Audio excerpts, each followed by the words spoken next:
Hello, everyone who's watching. Let me just great put my notes are in completely the wrong place for what I need to do right this second. Hello. So, don't laugh at me. Oh, sorry. we are no, we are Dice and Cosy, a comedy role playing show with different comedians every week, different improv comedians every week. This week I'm joined by Jonathan Newen, Spleeny Dotson, and Sam Marshall. So, just I think I'll just go around and introduce everybody at the minute. So, John, could you tell us who you are and why you're here? What you do? Yeah, that makes more sense. Like, why are you here? Because I didn't invite you. I feel like, you did. It's a little harsh. Hello, I'm John Newen. I'm an improviser. I've improvised a Facebook page. I'm also a member of the Comedy Asians, UK's first all-Asian, pan-Asian improv troupe, and Wretched Hive Comedy, an improv sort of comedy show where we tell each other funny things. That'll make more sense when I have words in the right order. But basically, follow me in those places. And I'm here because I asked to be here, and Laurie agreed after much begging on my part. Basically, come on, let me play. And so here I am. Awesome. There you go. Awesome. Thank you so much. And Sam, could you tell us who you are, why you're here, what you do? Hi, I'm Sam Marshall. I am one of the musicians for Nottingham improvised musical group Rhymes Against Humanity. I've also written my own one-man comedy show based around D&D, so I guess that's probably part of the reason why I'm here. I co-run a Nottingham-based drama collective called Hideout Productions, though we're not doing very much at the moment because of the situation. But that's me. If you want to know more about Hideout Productions, we are Hideout Productions on Facebook. Awesome. Thank you so much. And Spleeny, could you tell us who you are, what you're doing here, and the things that you do? Yes. Hello. I'm not. So I'm a writer mostly, but I also produce a radio show and have recently-ish March started an improvised podcast called Noid Culture, which is set in a parallel universe and is like a nerd cultural review program, which everything that comes up is true and remains true from show to show to show. So you kind of have that escalator effect of increasingly bizarre things being canon. And Laurie was on it as famed cult director Ibex Swindon. That was episode 10, maybe? I've forgotten now. It was played good. A massively horrible. I played like a massively misogynist. Awesome, thank you very much. So that's who we are. But we need things from the audience. So we are going to play the game. We're going to play the game Sexy Battle Wizards by Grant Howitt, who is an excellent games writer, has written lots of really simple games that are really easy to run and get involved with. So that's the game we're going to be playing, but I need names for some of the characters that these guys are going to encounter later in the adventure. So I'll put something in the chat, but if you could put in names that you might hear in a cowboy film, that would be awesome, and it would be lovely if the players could come up with some stuff as well. Names in a cowboy film. I'll just stick that on the chat. Wow. Do you want us to tell you the names or write them down in our personal chat? Because cowboy names. Oh, you can just tell me. Just tell me the names. Yeah.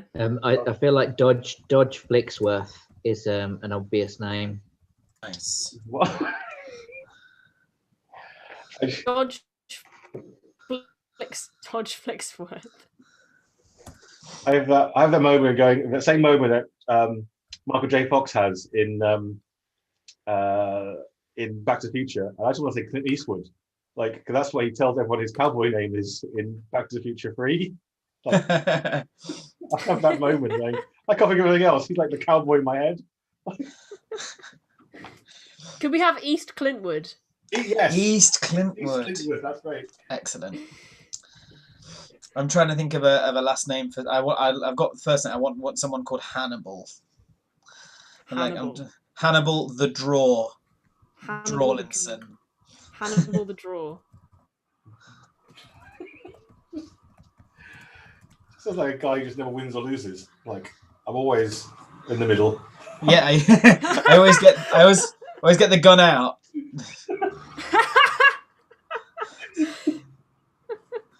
Not enough to be disqualified, but It's like the idea you would disqualify from a shootout. No, sorry, you're wearing a hat backwards. You can't play. You brought a knife. Sorry. Yeah.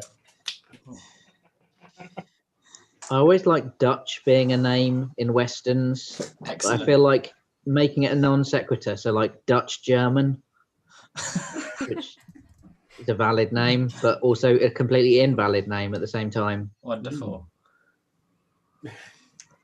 Was that Dutch draw? Dutch French. What was it? Dutch German. Dutch German. Yeah, I mean Dutch French. I mean it all works. I also feel like Dutch should be an entirely different nationality to either of those names. Right. Yeah. That makes sense. I don't know why there's a bit of trivia in my head. Like Tom Holland's nickname at school was Dutch because his surname was Holland. That's the only reason why he was good. Like, so they called him Dutch Holland.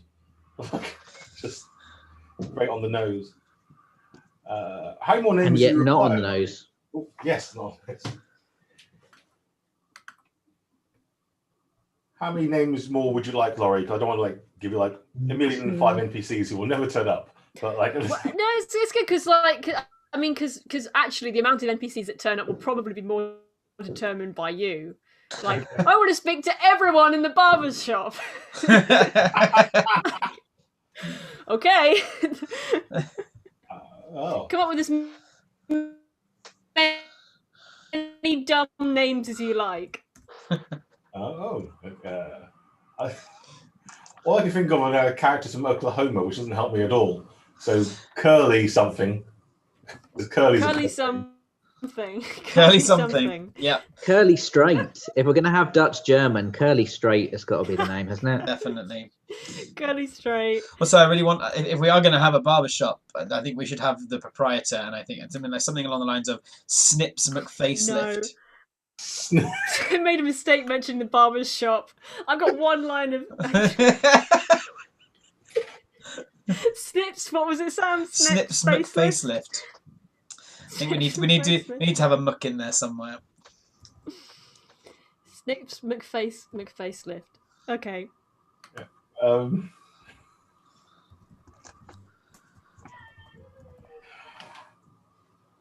want there to be a Maud. I like the name Maud. I don't know. Maud is good. Maud.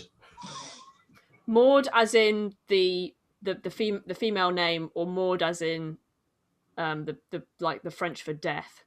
Oh, that's good. But the female name I was thinking. Oh, yeah, Maud Darther. Maud Darther. That was what I was thinking of. That was it. Maud Darther.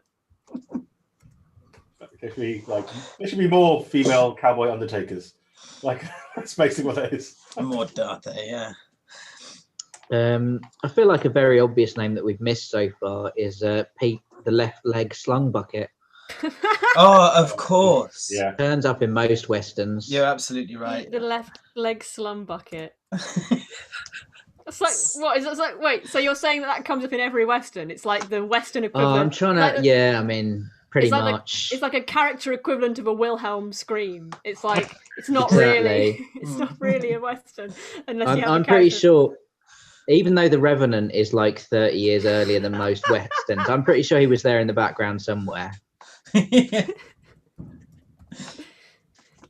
really want there to be a Michael Fox. Just to pay homage to Michael J. Fox. Because that's a great name. Fox is a great surname, I think. Okay. Mickey Fox. I think I might improve the lighting in my. I love if Sam walked out and improved my lighting. That'd be great. Like, I want to improve all the lighting. Like, something like, oh. I have tried so often to like just move lamps around my room, and it literally never know. changes the lighting. It's just never. It's all about trying to take the glare off your glasses. Yeah. I've tried to sweep my hair in an emo fashion for my character, but it's just blocking my eyesight on one side. Oh. I've deliberately grown out my moustache for my character. Oh, that's dedication. Yeah. And very I appropriate for the month as well. Yes, I was going to say Yeah. my facial hair is just a sort of extension of not bothering and also Movember. Oh, Mitchell Yeah, Masterson has sent in Quincy Morris. Quincy Morris. Oh, Quincy's a great name. Good old Quince. Yeah, Morris. Also, Morris Quince is a great name, but that's very Shakespeare, I guess. Yes, Morris Quince. Morris. Going to get started about 4 minutes time. Oh, is this how long people have to put names in, or do they continue to put names in the chat? How does that work? I'm going to be honest with you. Once the game starts, I've got to be looking at my notes like 100% of the time, so probably won't see any more names until the interval, which won't be until 8:30. So yeah, So this is your chance, folks. Put your names in now. Yeah. If you want to appear yourself in this game, put your own name in if you want, I guess. I'm just going to Google Alfred Smith or whatever.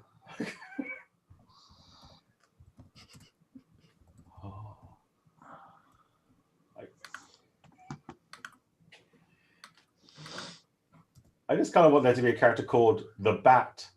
I don't know why, but just called the something. That seems like a very appropriate sort of thing. The Bat. I like the Bat. Yeah. And it can be entirely unclear whether they're the mammal or the object.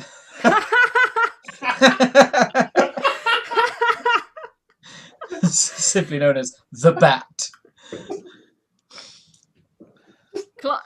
Mitchell sent in Clark Gregson. Greg Clarkson. We also have Helena Scoots McGinty from Jamie. Oh, Helena Scoots McGinty. Helena Goots. Scoots McGinty. It's in the Zoom chat. Oh, Scoots McGinty. Oh, and another one. Oh, well, yeah. Amanda B. Wiggs. I feel like she's mopping up the disaster customers at the barbers. Like when it all goes wrong, The disaster Amanda's there. customers. I love that. How bad a barber must it be to have someone who does that as a job? Like, yep, it's a terrible barber, but the only one we've got is a wig. Yeah. That feels very Western to me. Like, right, we're going to set up a village in the middle of nowhere. Does anybody want to be the barber? I don't know how to do that, or even really what it is, but I'll give it a go. Yeah, sure. Yeah. Right, now we need a wig maker, please. It's the way the economy works in the Wild West. It's a series of jobs. On top of Oh, each- can we have somebody called Hang the Sheriff? Okay. Sure.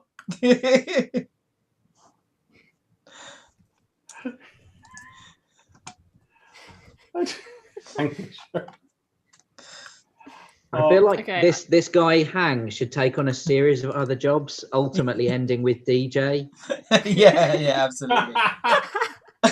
Have you seen Jamie's latest name is Bulbasaur Smith, Thank you, Jamie. which I love. That's actually Shigeru Miyamoto's real name. Yes.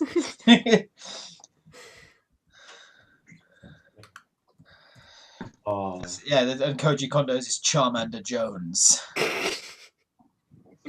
Okay, I think that's enough names for us to start with. Okay, so just we'll do a quick recap of the rules to how the game Sexy Battle Wizards works. So each of our players have stats in Sexy, Battle, and Wizards. And that enable them to do sexy things, battle things, and wizard things. And depending on the number they have in that stat, which can be a number from 1 to 3, that's the number of dice they're allowed to roll when I ask them to roll for sexy, battle, or wizard. and depending on how well they do at so if maybe if they want to seduce someone to roll sexy, depending on how well they do, they might just do a good job and just get to do the thing. But maybe they might if they don't do so well, they might mess it up and they get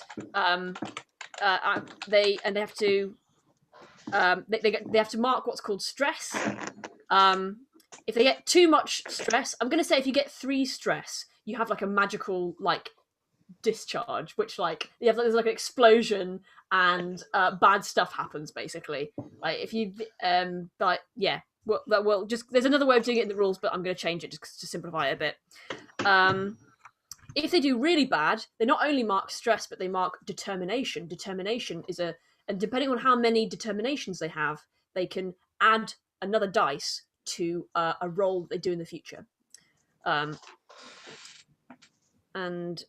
Yes, so that's basically how it works.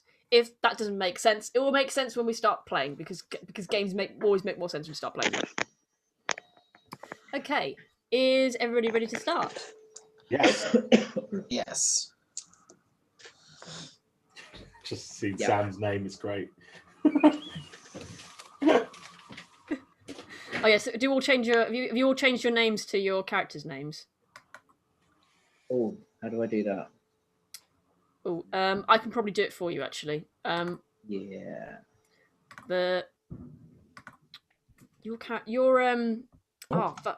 Whoops. Oh, Spleeny has.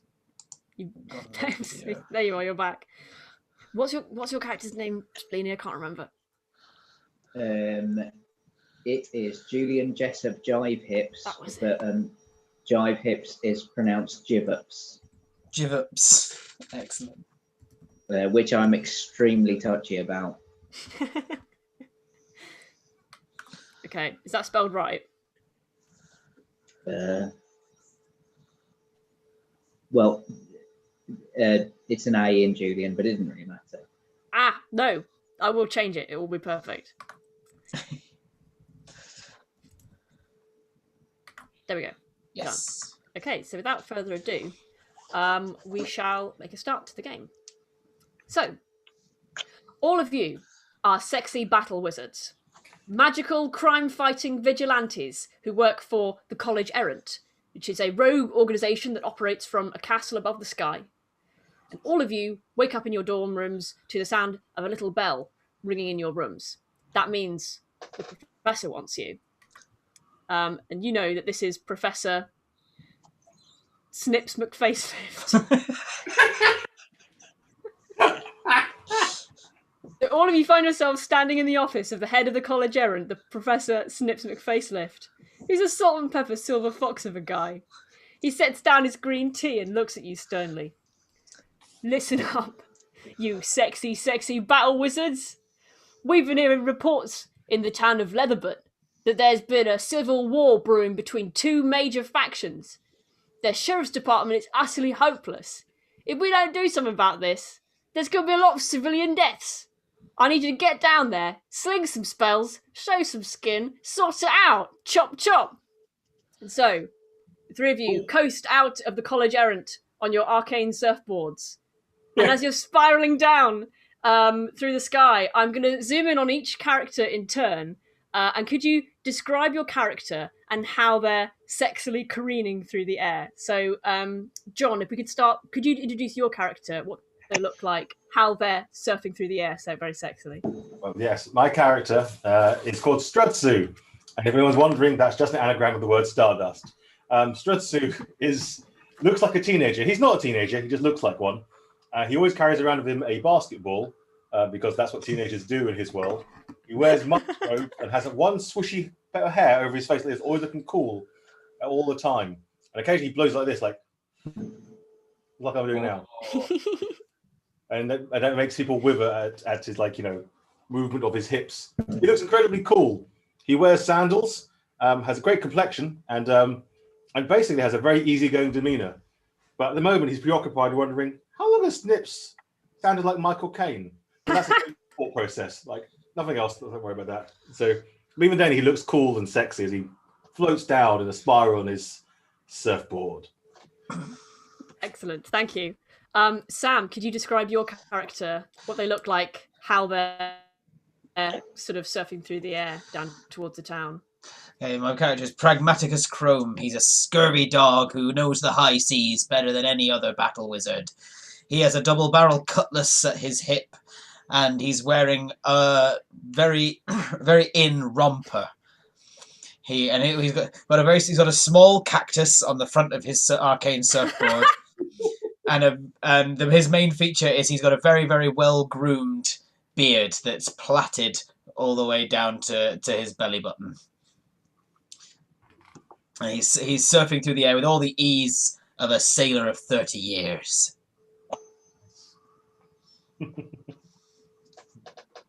Excellent.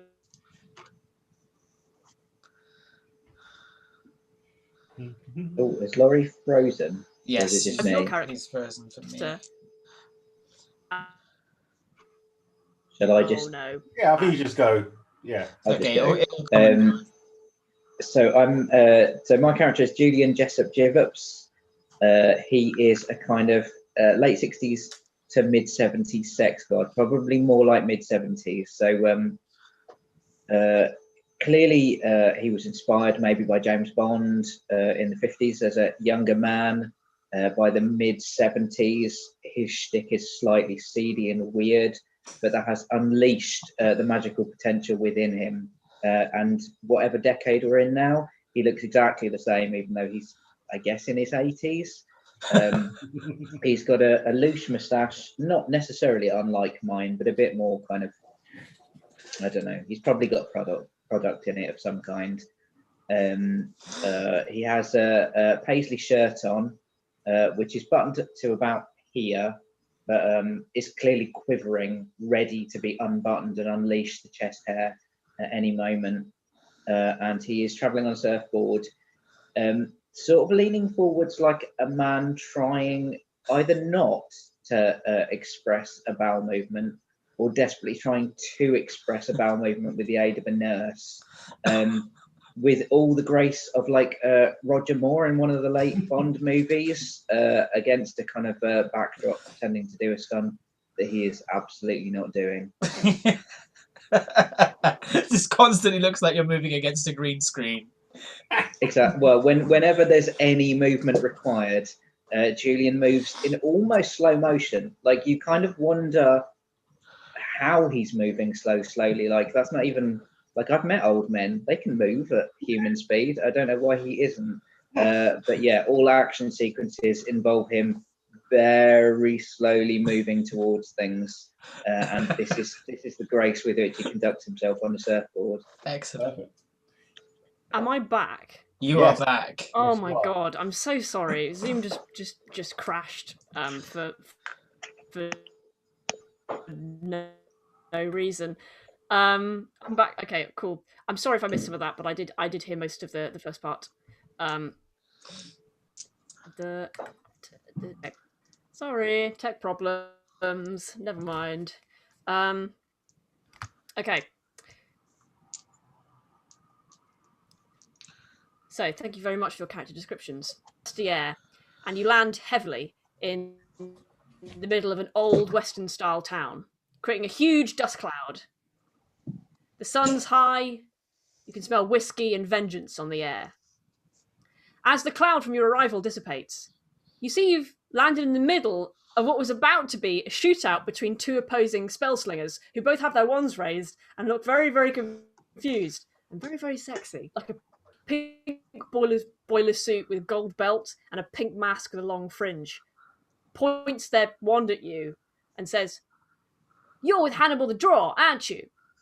And the combatant on the other side of the shootout, who's in like a torn off ball gown and a blue ball gown and thigh high leather boots.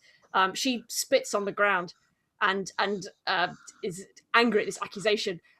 "Don't give me that shit Dutch German. They're clearly a minor illusion brought here to swing the fight, and that's cheating."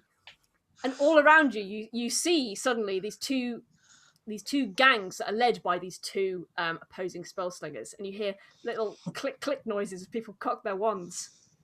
What do you do? Can I just step in there? Easy, ladies. There's enough of us to go round.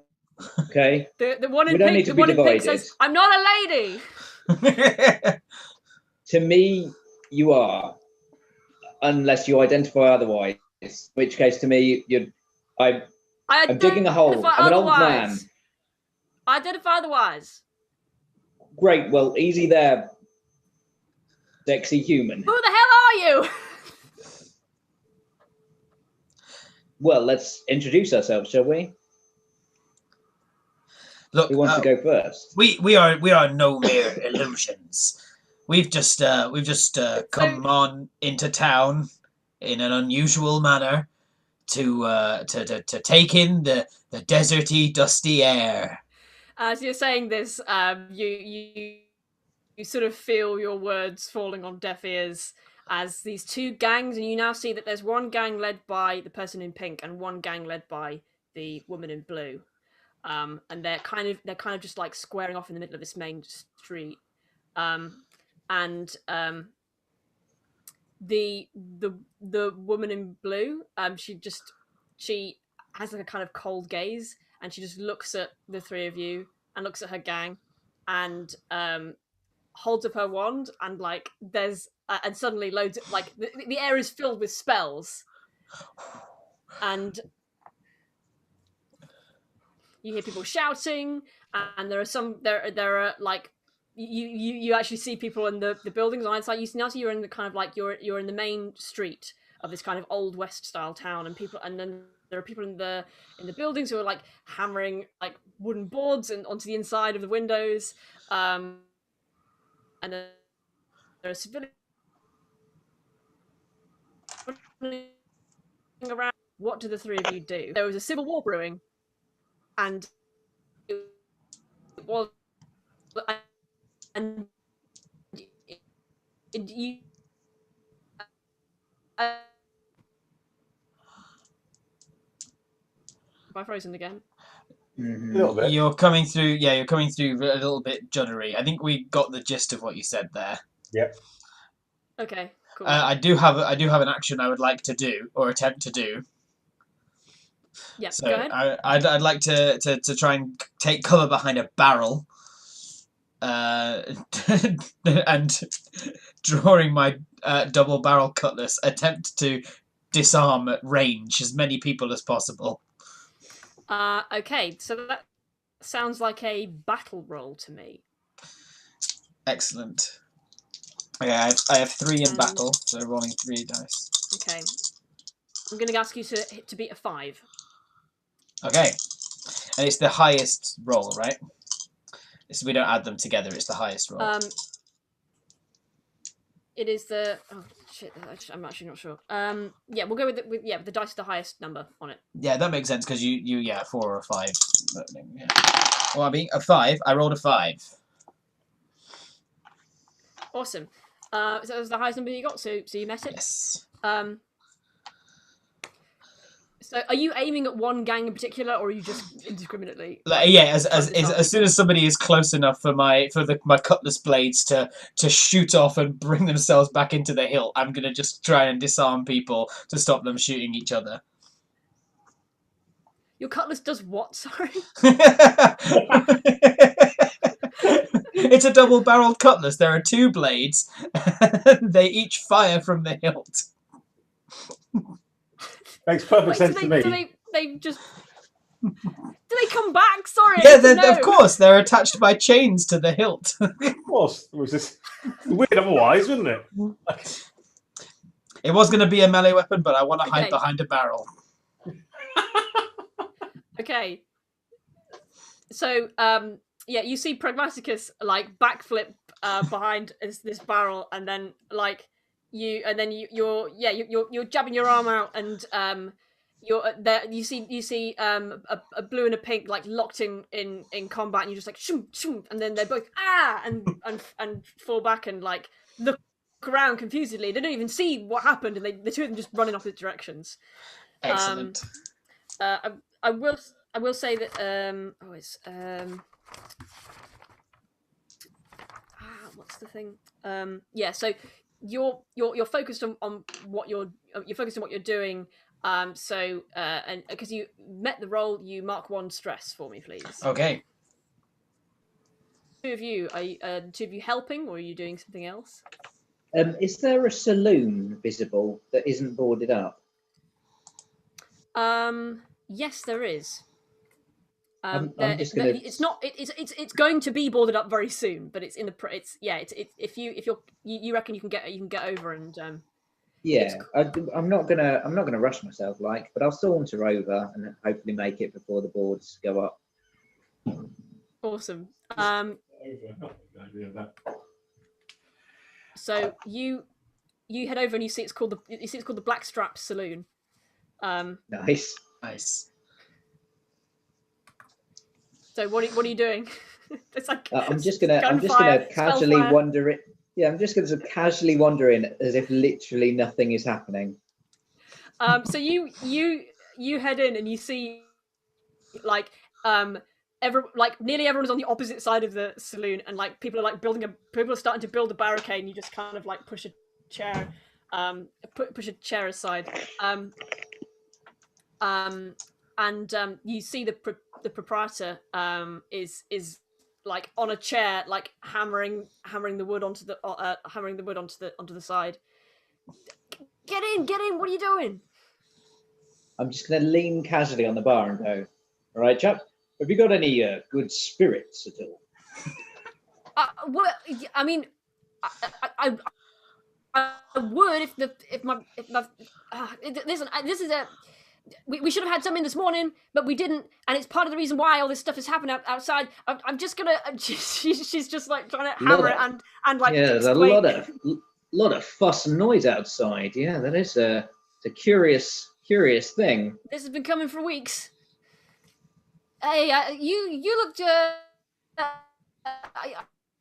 you new in town? When did you arrive? Yeah, just flew in. Yeah. just trying to get a measure of the place and some spirits if I can. I suggest you fly out. This is a bad place to be right now. It's been brewing for weeks and it's finally boiled over. It can boil away. And nothing scares me. So while you're chilling in the bar in the saloon, Stratsy, what are you up to? So having seen two of your team head off in opposite directions. Yeah. That's fine. This is perfectly normal. With saloon, the other one is like engaging in combat. What are you up to? I mean, this is perfectly normal. This is how we were trained, so that's fine. Perfectly normal. Trains us. I'm going to try to get in the middle of the spell fire.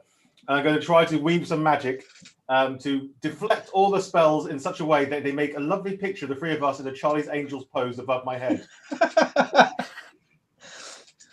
So you're making a shield that looks like this image. Yeah, basically, just trying to look cool. All right, mate, roll magic for me. Oh, the desk. 5 is my highest.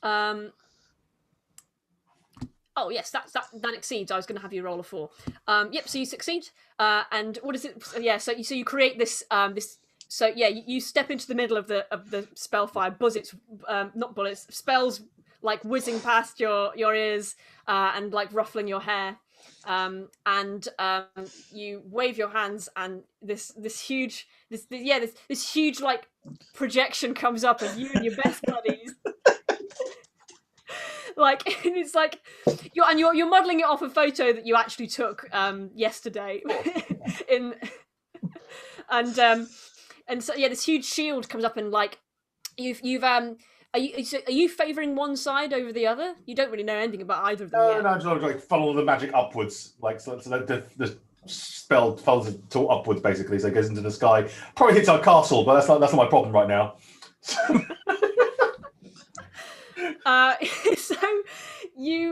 So you kind of move your hands, and it turns from a kind of a shield into a kind of into this sort of siphon, and you shoof, and you know this won't be permanent, but you know for a good kind of 10-15 seconds or so, all of the spells have just shot up, and you hear kind of distant explosions Yeah, you think possibly some of those hit your base, but never mind. Maybe, and maybe you'll get a payout. Maybe we'll pay for it. Maybe hopefully. And the two opposing sides, the pinks and the blues, are just kind of like a stock still, like shaking their one trying to get them to work again, and the person leading the pink side, the person in like the pink boiler suit and the long pink mask, makes a signal, fall back, and all the pinks just like take off and they head off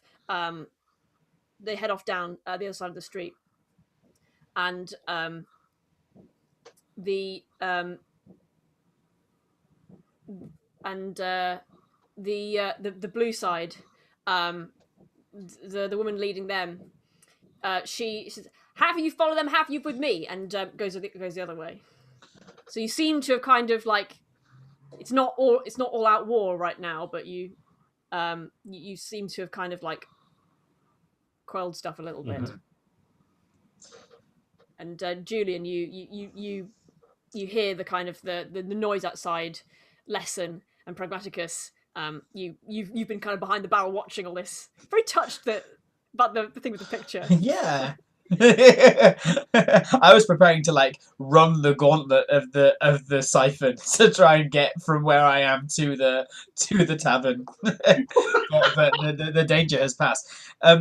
Is the lady in blue, is she still there? She's just started to take off. Okay, I'm gonna run over to her and say, hey, you, listen, we've just flown in from. She looks at you, but she holds her wand up like that, like. Okay, I'll put my cutlass away and hold my hands up. Look, we've just flown in from afar. We don't know what the situation is. We weren't favouring either side just then. I wondered if you could tell us a bit more about what's going on in this town. I don't know if I should tell you about what's going on, other than the fact that they're a cheat. Oh yeah. I don't know if I can trust you. You know. Fair enough. Is there anything I can do to convince you that you can trust me?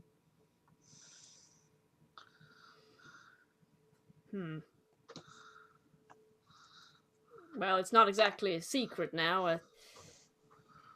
This here skirmish started because that side, well, they stole our cargo, and they're insisting that we stole their cargo when we didn't. Ah, I see. You can get our cargo back for us. I'll make you an honorary member. What kind of cargo are we talking about? Well, we deal in alcohol. Uh-huh.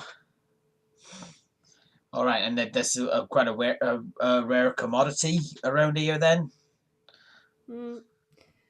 This is a kind of the law in this town is open to debate, so we do get a lot of tourists. I've never seen someone like you here before, though. Huh.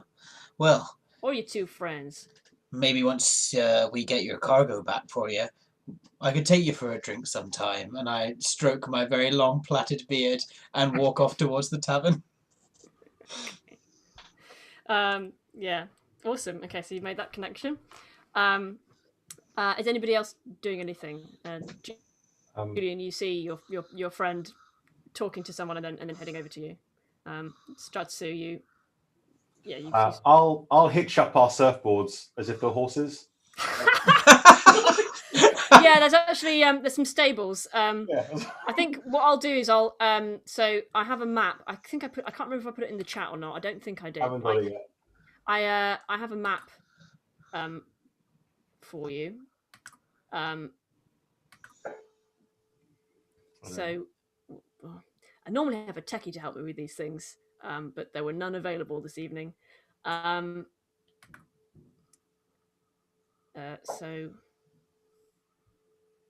you used to just be able to upload stuff on things on Zoom, and you can't do it now.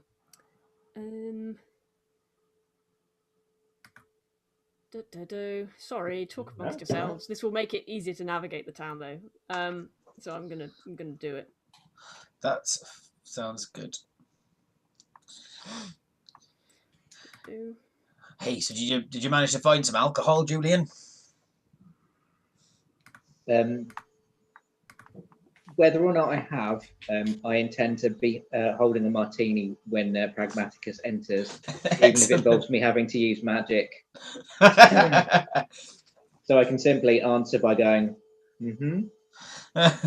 I see. I'll magic an illusion one as well and like chink my glass with yours. So I've learned some pretty fascinating things from the locals. All I know so far is that there's some cargo that's been stolen, and they're each blaming each other for it. Standard civil war in the middle of a small town that's stuff. exactly what I learned as well. Yeah, definitely. It's asking me for a password, Laurie. Oh my god! Don't do this to me. Word online. Hang on. I'm sending another link. Do. Okay. All right. Try this link instead. Will do. Yeah. There we go. Yeah, this I've sent looks another link. like It all looks the same. That something's happening. Yeah, this one works. Okie dokie. I suspect I won't be able to look at it because last time I tried to go to chat, it made me disappear. And I think if I try and look at anything else on the Kindle, I'll disappear. So okay. Never mind then. I'll live with ignorance. A bunch of places you can go to. You don't need to go to all the places, but it's just so that you have options of things that you want to do. I'll say that this map is posted on the inside of the saloon, and you also got a look at the town when you were on your way down from a bird's eye view. Makes sense.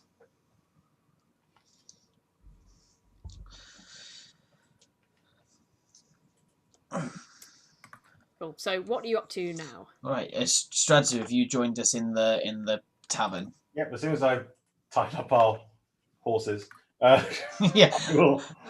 I like the idea that they're like bucking at their restraints. So Stradzu, you head over to there is a stables, and you the person who owns the stables, they kind of take the boards and like tie them up for you with a very confused look on their face, and that's it. Basically, I'm going to walk over to the tavern. I see my two compatriots and wave at them. Cool. Hey. Did you water my cactus? Of course I did. That's what I do.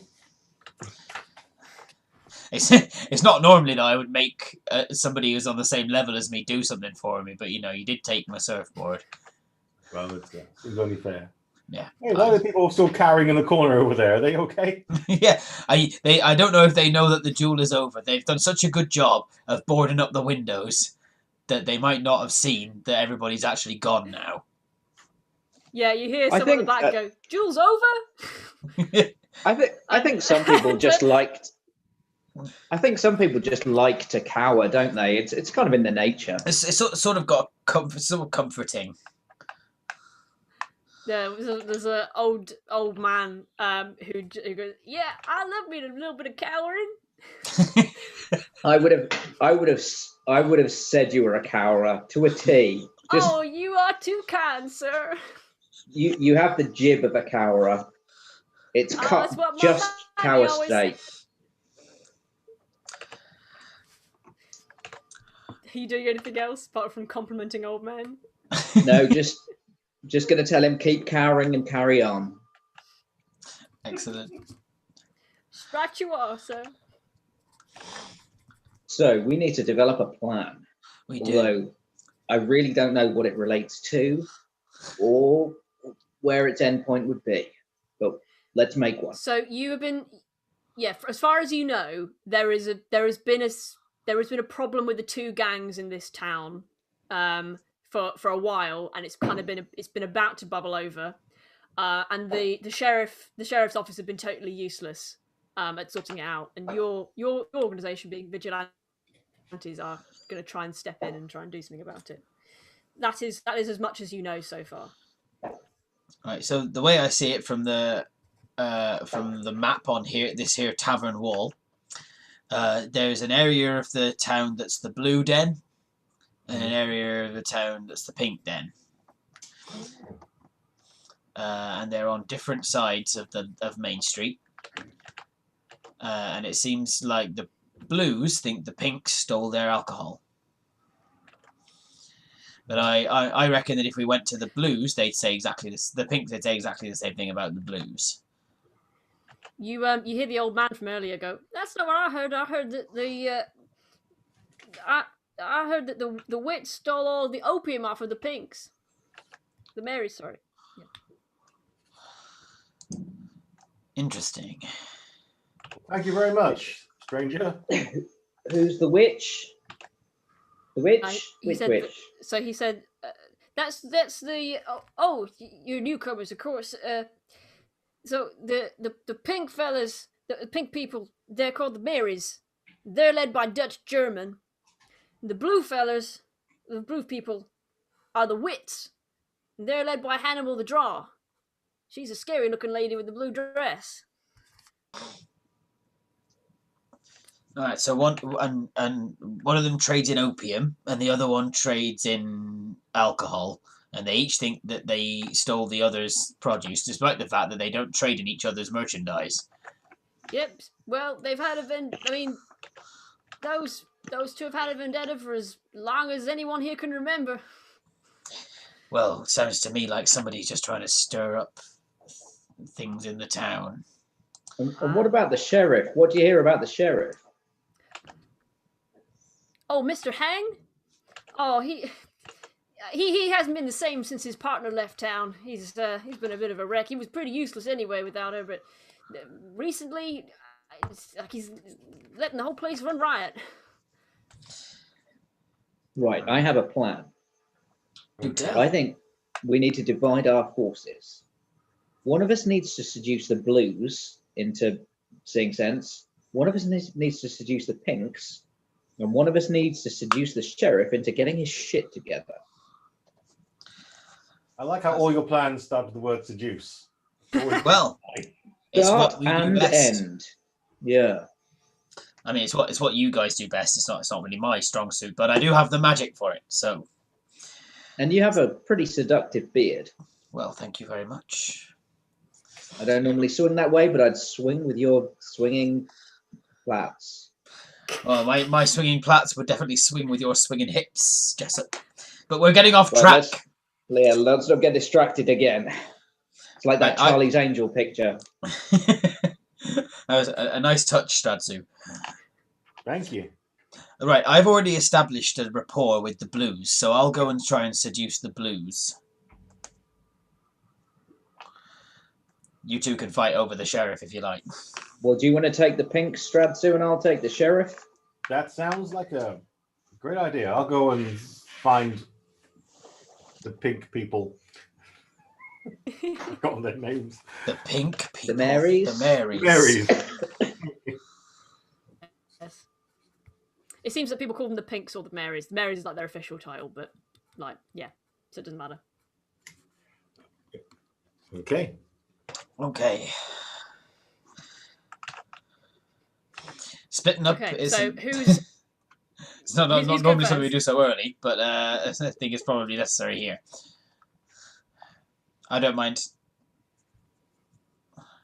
Okay, in that case, we'll go with Pragmaticus first, All right. and then we'll hop over to what the others are doing in a little bit. Mm-hmm. All right. So all three of these buildings are the blue den. Let me have a look. Yes, that's correct. Okay. Is there one that looks more populated than the others? Yeah, it seems like the one that's further along the street heading out of town is the more populated one. Cool. Because also around here, because also these three houses back onto the town cemetery. As you're approaching, you see shadow out the corner of your eye in the cemetery, and you look up and it's gone again. But that's all you see as you're heading over here. Right. I'll make a mental note to investigate the cemetery after I've completed seducing the blues.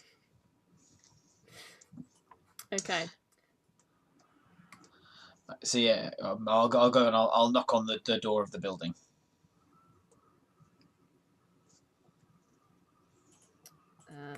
Okay. Yep. So you knock on the door, and I can't remember what it's called, but like a thing like slides open. You see a pair of eyes. What's the business? Hello there. I've been commissioned by your leader to try and obtain your alcohol back. You hear some. Yes, it slides closed, and you hear some talking, and some questions. Small fight, less of a fight. The thing opens again. All right, get in here. And the door opens. And you head in, and it's kind of like I don't know. It's kind of have you been to student houses where like everyone is just always taking weed all the time, and everyone's just kind of a bit out of it all the time? It's a little bit like that. So you head in, and there are some people playing cards. There are a couple of people having some dinner on the other side of the room. The person who's let you in leads you to the back of the place, and you're led into the office of Hannibal the Drawer. And she's sat at her she's sat at her desk and like looks up at you. So you're back. Hello there, Hannibal. I think it's time we had that drink. Hang on, just stroke my plait again.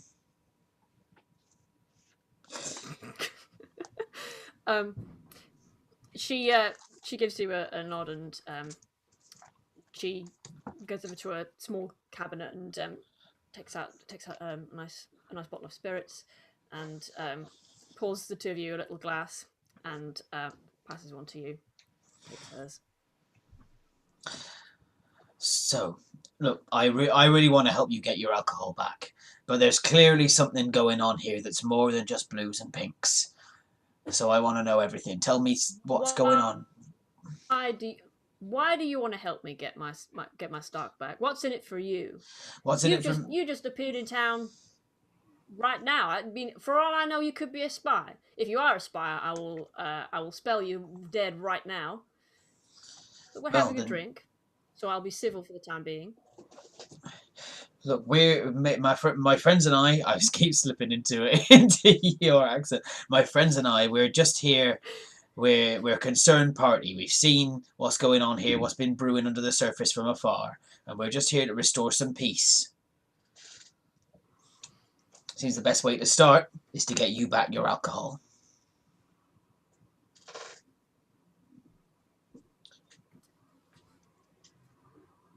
How does the peace benefit you? Peace benefits me. If you're just passing through, I need to understand your stake. My stake is more of a moral one. See, I can't sleep at night unless I know that there's folks sleeping peacefully in their beds too. So I'm just here along with my friends to try and make things right again in the world. Believe it if you want, don't believe it if you want. That's it. How do I know you won't just go crawling back to Dutch? Never did have much time. Spill anything that I might tell you. Never had much time for people called Dutch. See, there's a ship that you might know of that us sailors are meant to avoid. It's also got Dutch in the name. I'd much sooner help somebody called Hannibal than someone called Dutch. Roll So what's your main tack that you're going with here? Because I want to make you roll for this, but I'm not. I guess I make you roll sexy, even though you're not that good at it. But I'm not that good at it, that's but that's the system. that's the skill that makes most sense here. Yeah, that's Yeah. fine. I have wizard as a backup. Okay. I'm gonna say I would like you to beat. I'm gonna say she's still quite skeptical of you, so I think I'm gonna ask you to try and beat a 5. A 6. Oh, well And done. I will. There you go. It's the black one. Cool. Yep. So that's a success. She puts her drink down, and she gives you like a penetrating gaze, like from like head to toe, almost like she's trying to like laser identify any granule of badness in your soul. She has these these beautiful. She's in like her late 30s. She has these just beautiful blue eyes. And sort of like soft blonde hair that's like it's tied back quite tightly, but there's like one or two strands around her face. And after she's kind of looked you over, she holds out her hand.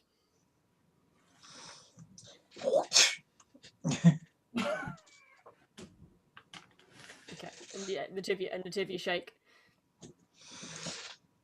So now that You get me my stock back. You get I'll me my get stock you back your from stock that back. bastard I will. by the end of today, or you're Dunsky. Oh, you're a cruel mistress, Hannibal, but I can try and I can get it done. I can get it done. Can't support my comrades without being cruel. But I need some information from you. You know this town better than I do. What's the best way to get under the skin of Dutch German?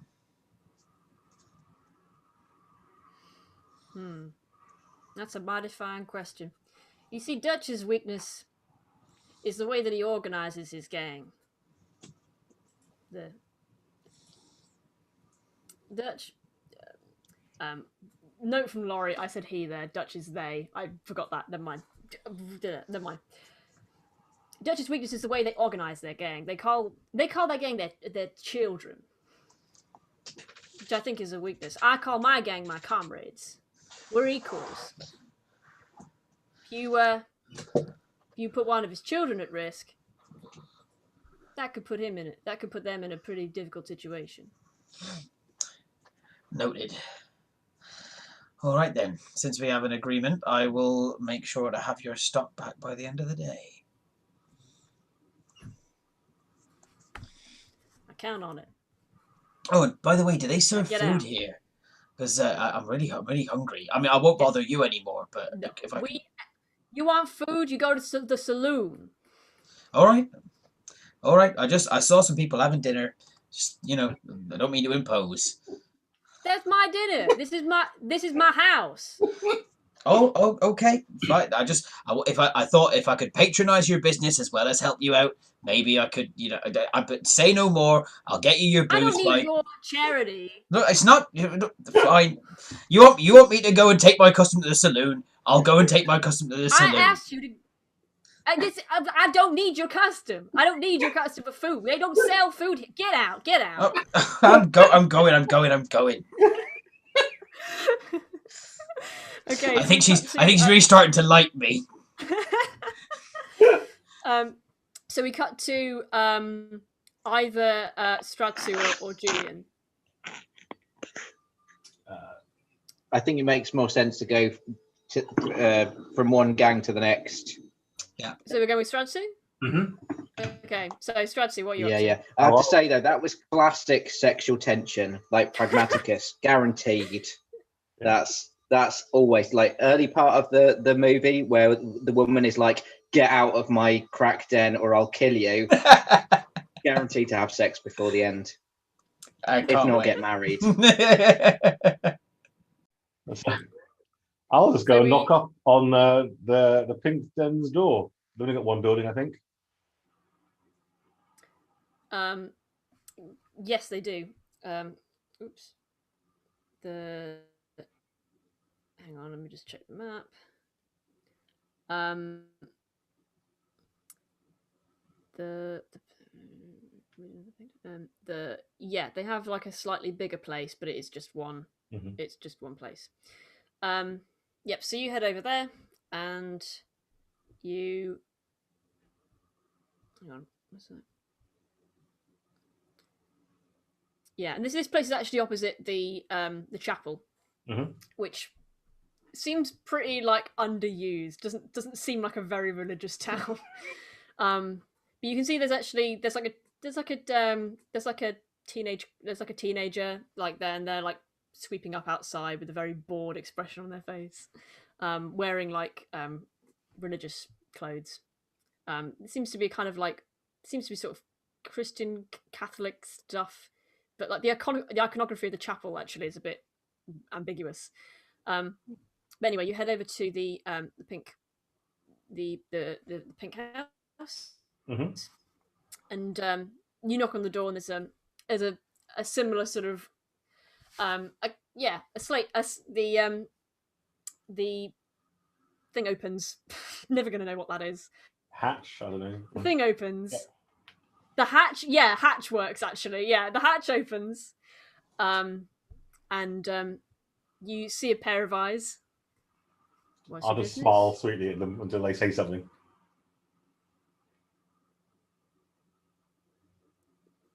Oh, you don't do that.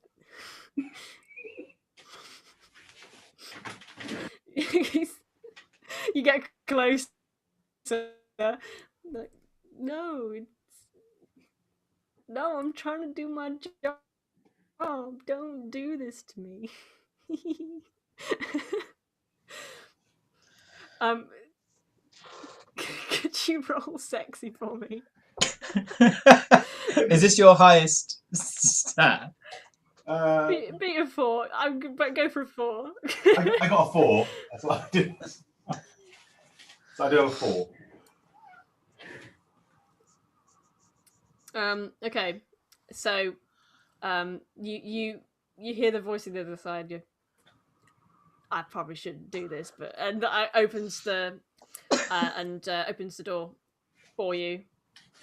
I guess so. You here to see me?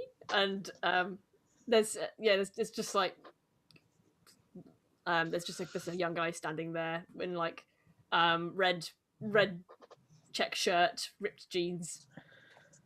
So you're here for me? So yeah, I'll saunter in and I'll lean sexy against the opposite wall to wherever they are and go, sure thing. I'm here to help you out. This is. Oh, I see. Mm. You see me at the saloon? Oh yeah. I mean, can't help but notice your fetching shirt. Oh, this whole thing. I've had it for years. Here you're having some problems around You here. showed up. I've had some. I've had I've had some problems in the bedroom department. Is that what you hear about, sir? Trying to figure out the plan. Is that the problem? No, it's not the. That's not the plan, is it? No. Like, well, And you gain a point of, that's where you gain your point of stress in realizing you become completely distracted from what you had to do. So mark 1 stress because you didn't. You met the score rather than beat it.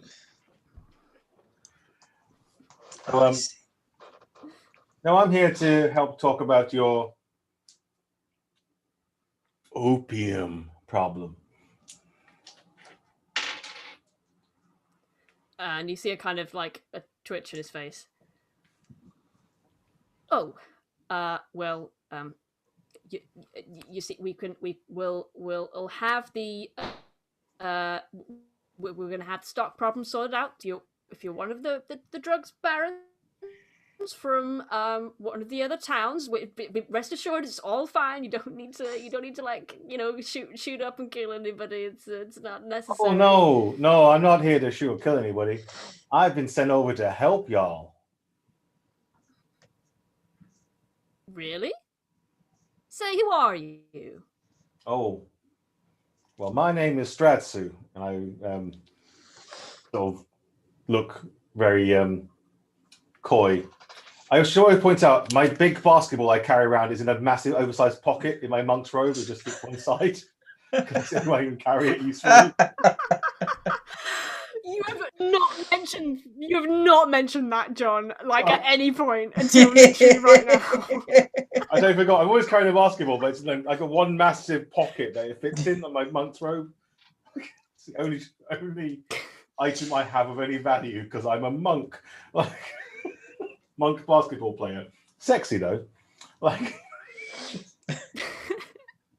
But I'm here to help you out with any problems you want afterwards as well. Hey, is that and gestures to your pocket? Is that or is it just, are you just pleased to see me? What the hell is that? Oh, do you want to see me dribble? I'll take it out and start dribbling. As coolly as possible, like a high school. You style. are you sir are doing things to me and turning me on and also confusing the goddamn hell out of me right now. Yeah. So let me help you with the opium problem, and I'll help you then with the bedroom issue.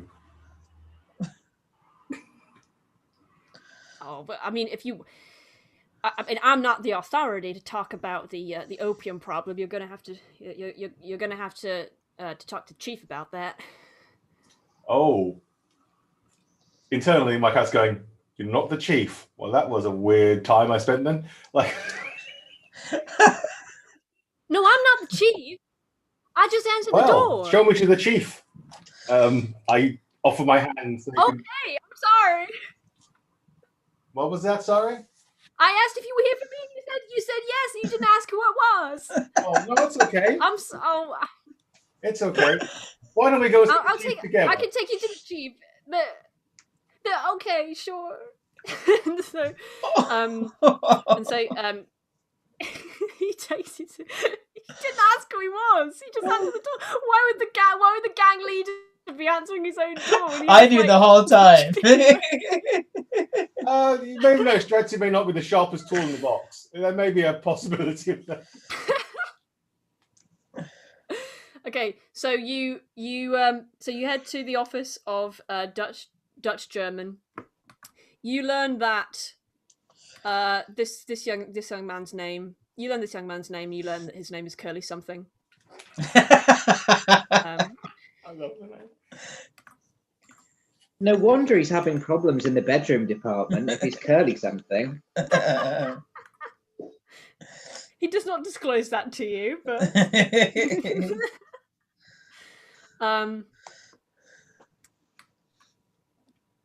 yeah. So you you find yourself in the office of Dutch German. This and as you head through this place, this place is like quite nice. It doesn't really strike you as a gang hideout. It's like clean. There's like flowers on the table. It's pretty nice actually. It's not bad. So you are shown to the office by Curly something, and Dutch is sat at their desk, and sort of gives you a curious look.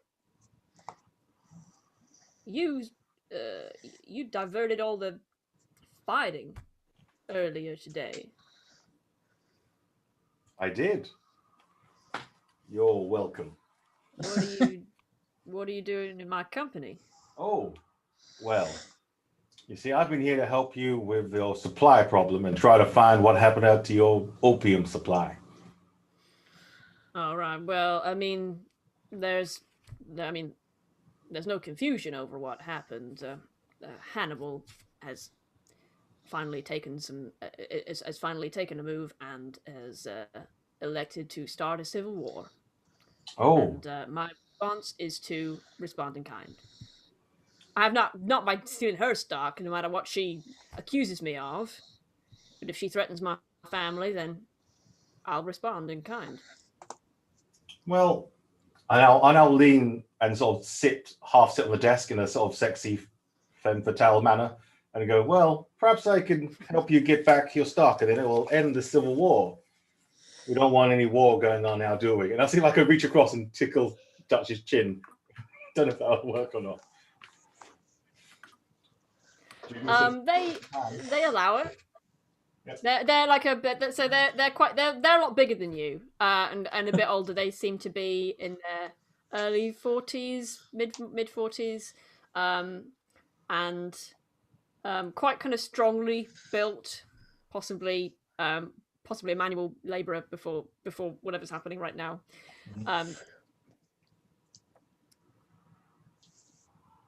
How do you propose to help us then? Well, see, the problem here is that you're missing your opium. We get your opium back. Supplies are back on. Drug barons are happy. No more need for a war. You make it sound very simple, my friend. Well, sometimes the most complicated things can be brought down to simple things. I missed what you said actually because my internet cut out. I'll repeat it. What the fuck did you say? Sometimes the most complicated things can just be made into simple things. Well, that's it. All right, but there has to be a process in order to turn the simple thing and the complicated thing into the simple thing. Well, this is why you have someone like me. I'm a neutral party between. So you guys, your gang doesn't get involved directly. I find what you're looking for. Me and my heavenly angel friends, we help you out, and all is good. And then me and perhaps one of your, I look at Curly, can have some time together later to get a drink when everything's all blows over. I'm gonna have you roll sexy here. They seem a bit more into this than Hannibal was, and so it's gonna be a 4 to beat. I got a 6. So Nice. Amazing. So they follow your look towards Curly, and they look back at you. They just slowly reach out and brush your fringe out of your face for you. I think we can come to some arrangement. okay, so if you could just let me know how the opium got taken as best you remember, and then I can investigate from there. Well, it was taken during the night. We normally have a couple of folks on watch for it. Those folks are no more. They were killed and the stock was taken. Okay. I can't believe she'd do this. My own children. All right. Well, if perhaps Curly can show me on a map where this was, and I can go and have a look. Cool. So, on the map, this would be. Oh, actually, it's not marked on the map. It's not smart of me. So about where the on the map, there's like a little compass thing near the near their den. Basically around there, there's like there's what looks like an abandoned building, and then below it there's like a basement that they keep stock in. Cool. Okay. Well, when I find something else, I'll come back to you. I appreciate it. Would you like to hold on to my basketball for collateral? What you say? Do you want to hold on to my basketball for collateral? It's my only possession in the world. Sure, that'll Take Then out I my help things along. hand Takes of- it, and then puts it under their desk. and yeah. Okay, so you head out. And Julian, we cut to Julian. What's Julian up to? So I'm going to go and find the sheriff wherever he's at. So sheriff will be at the sheriff's office, which is it's kind of on the right hand side of town, I believe. Yeah, it's building number 10 on the map. Yep, it's a small little building. There's a few staff in there. You head in, and you're in a similar kind of way as shown to the sheriff's office. Yeah, I'll kind of lean in and kind of is the door open? The door is it's not like hanging open, but it's like it's not locked. Yeah. I'll sort of casually kind of lean on my arm and kind of knock like that, like, hey, I'm looking for the sexiest guy in town. You're and like the sound of a spell like ricocheting off the ceiling.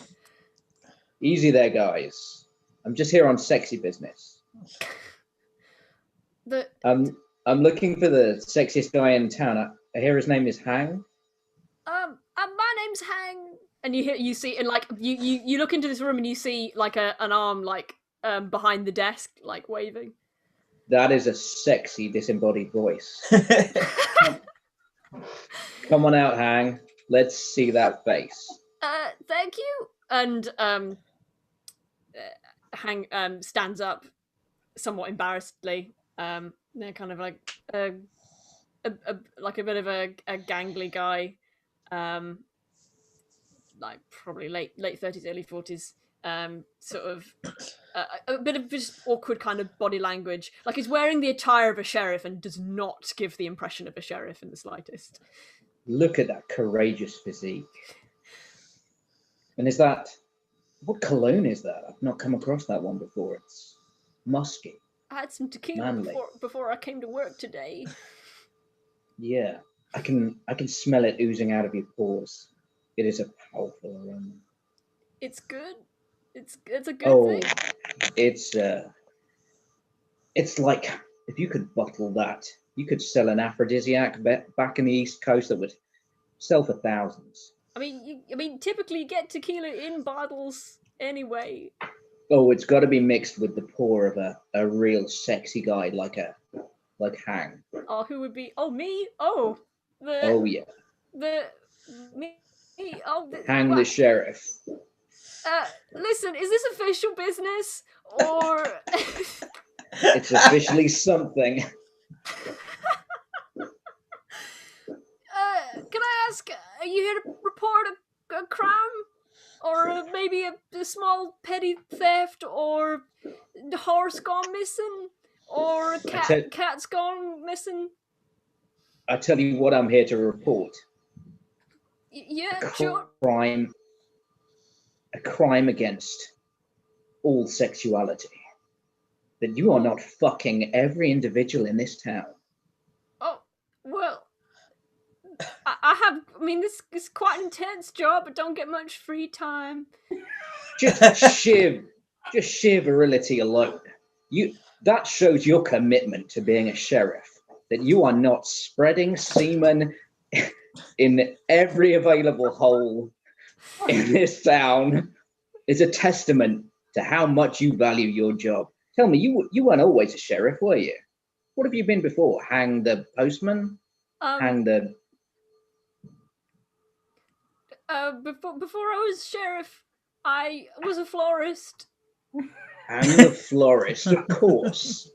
Yeah. Yeah, I can smell that on you still. Is that rhododendron?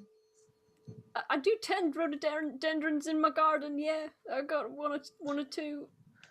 It's a powerfully sexy aroma. Is this official business? I tell you what is happening, Hang.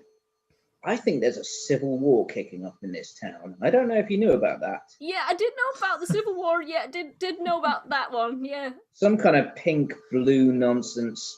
I think it's very outdated. I think we should all just merge into a kind of purple.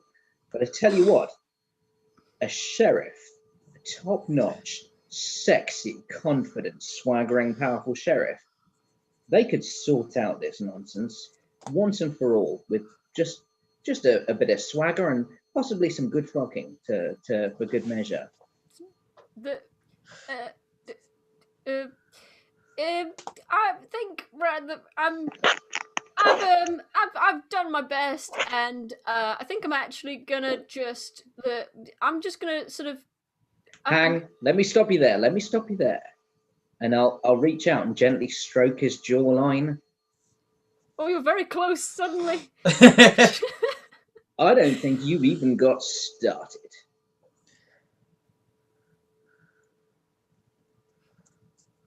I think you're ready to take on this civil war.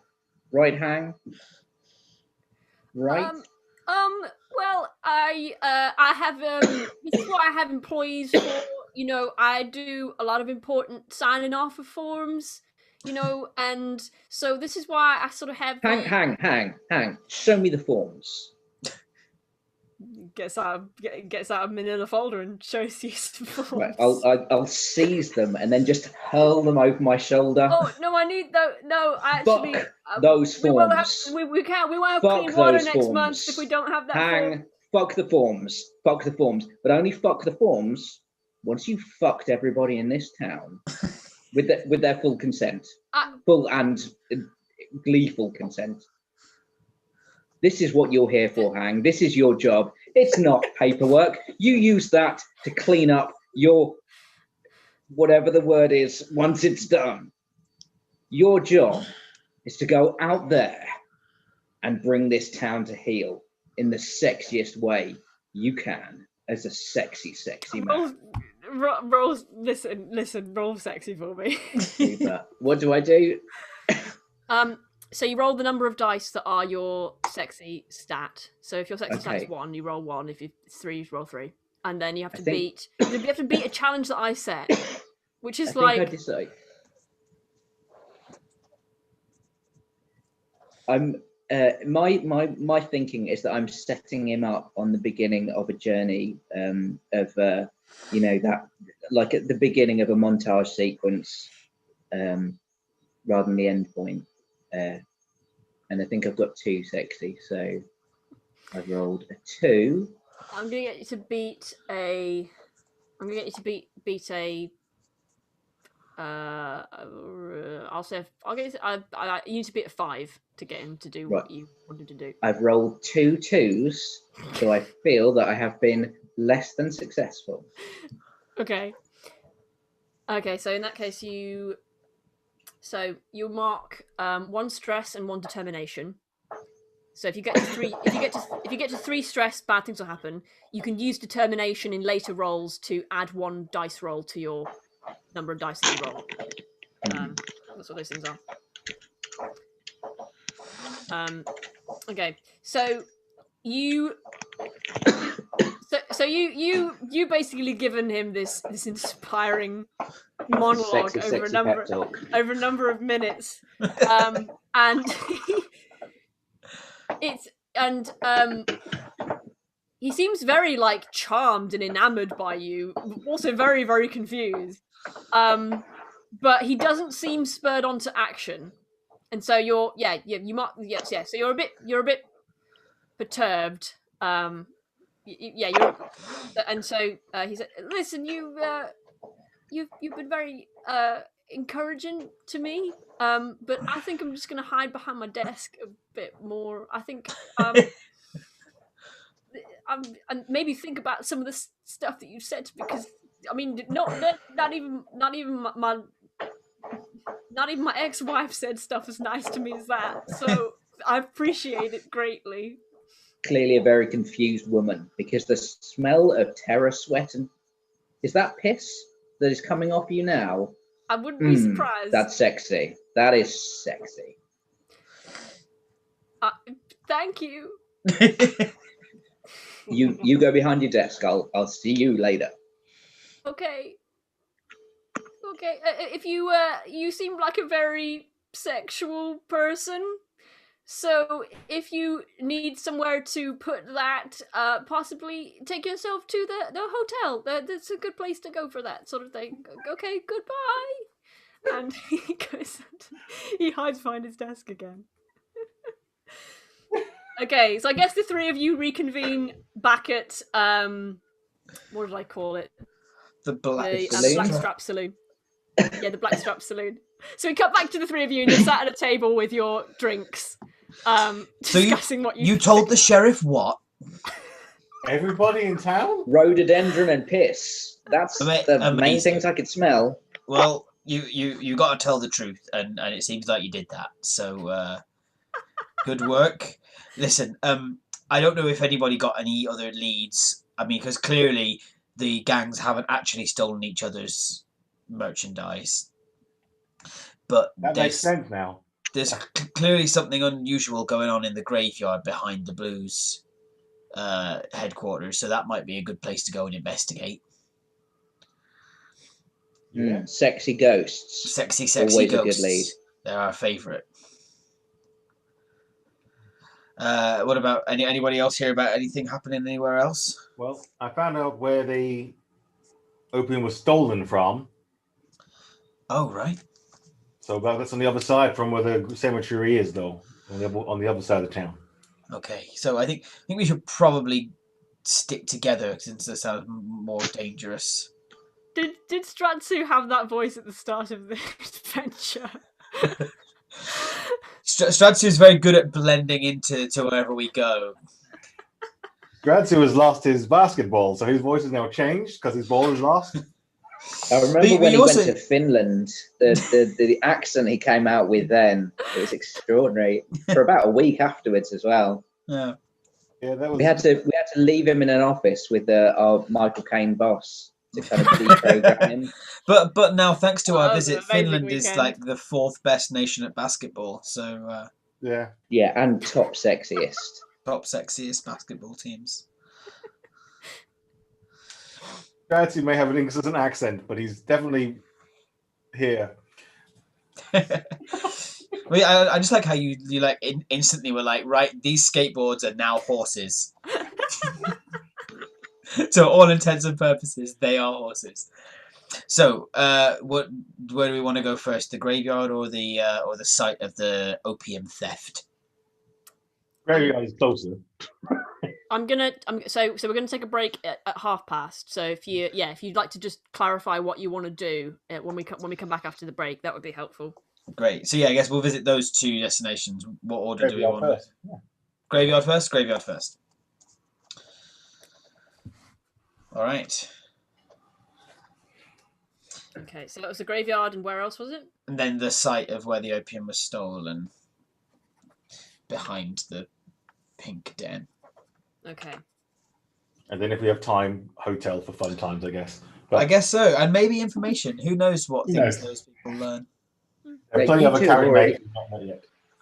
You two are set up for fun times, but I've set up the sheriff for nothing but hiding behind the table. That's true. He really didn't want to go and fuck all the townspeople.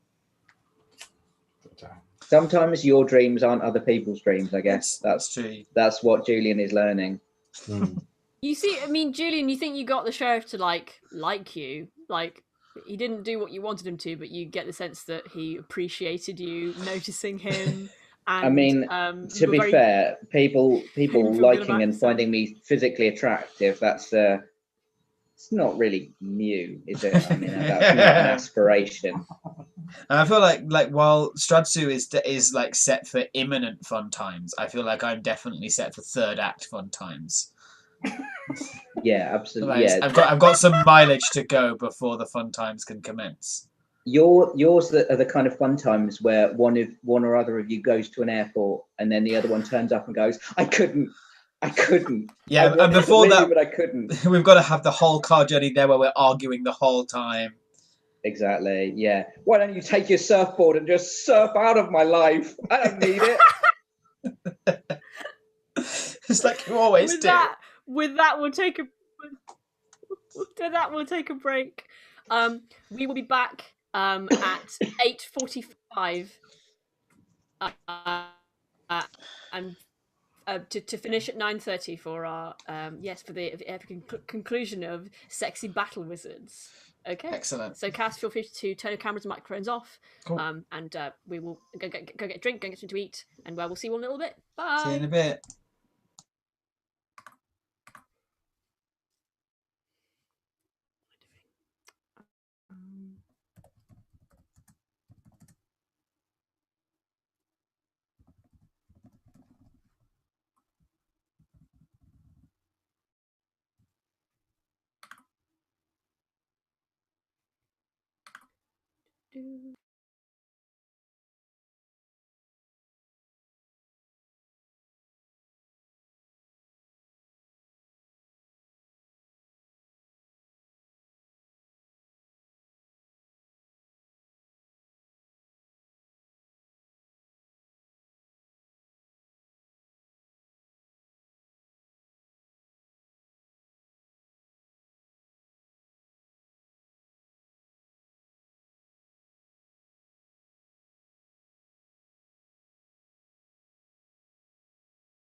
Hello.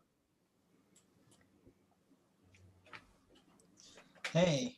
Hello. Hey. I'm not sure. We might just be waiting on. Oh no, we're not. We're not. We have. Amy. Hello. Everyone have a nice break. Yes, thank you. Yes. I now have an enormous cup of tea courtesy of R2D2. Awesome. RTD2. R2. Mm. Yeah, that works. Excellent. Wonderful. So when we last left off, you were in the saloon discussing your next moves. I believe you said you wanted to head to the graveyard first. Indeed. Yes, please. Okay, because a little while ago. So you head back. So the three of you are going together, I guess. Mhm. So the three of you start to head back to towards that part of town. And from a distance, you see another bit of movement. And so you keep heading towards, and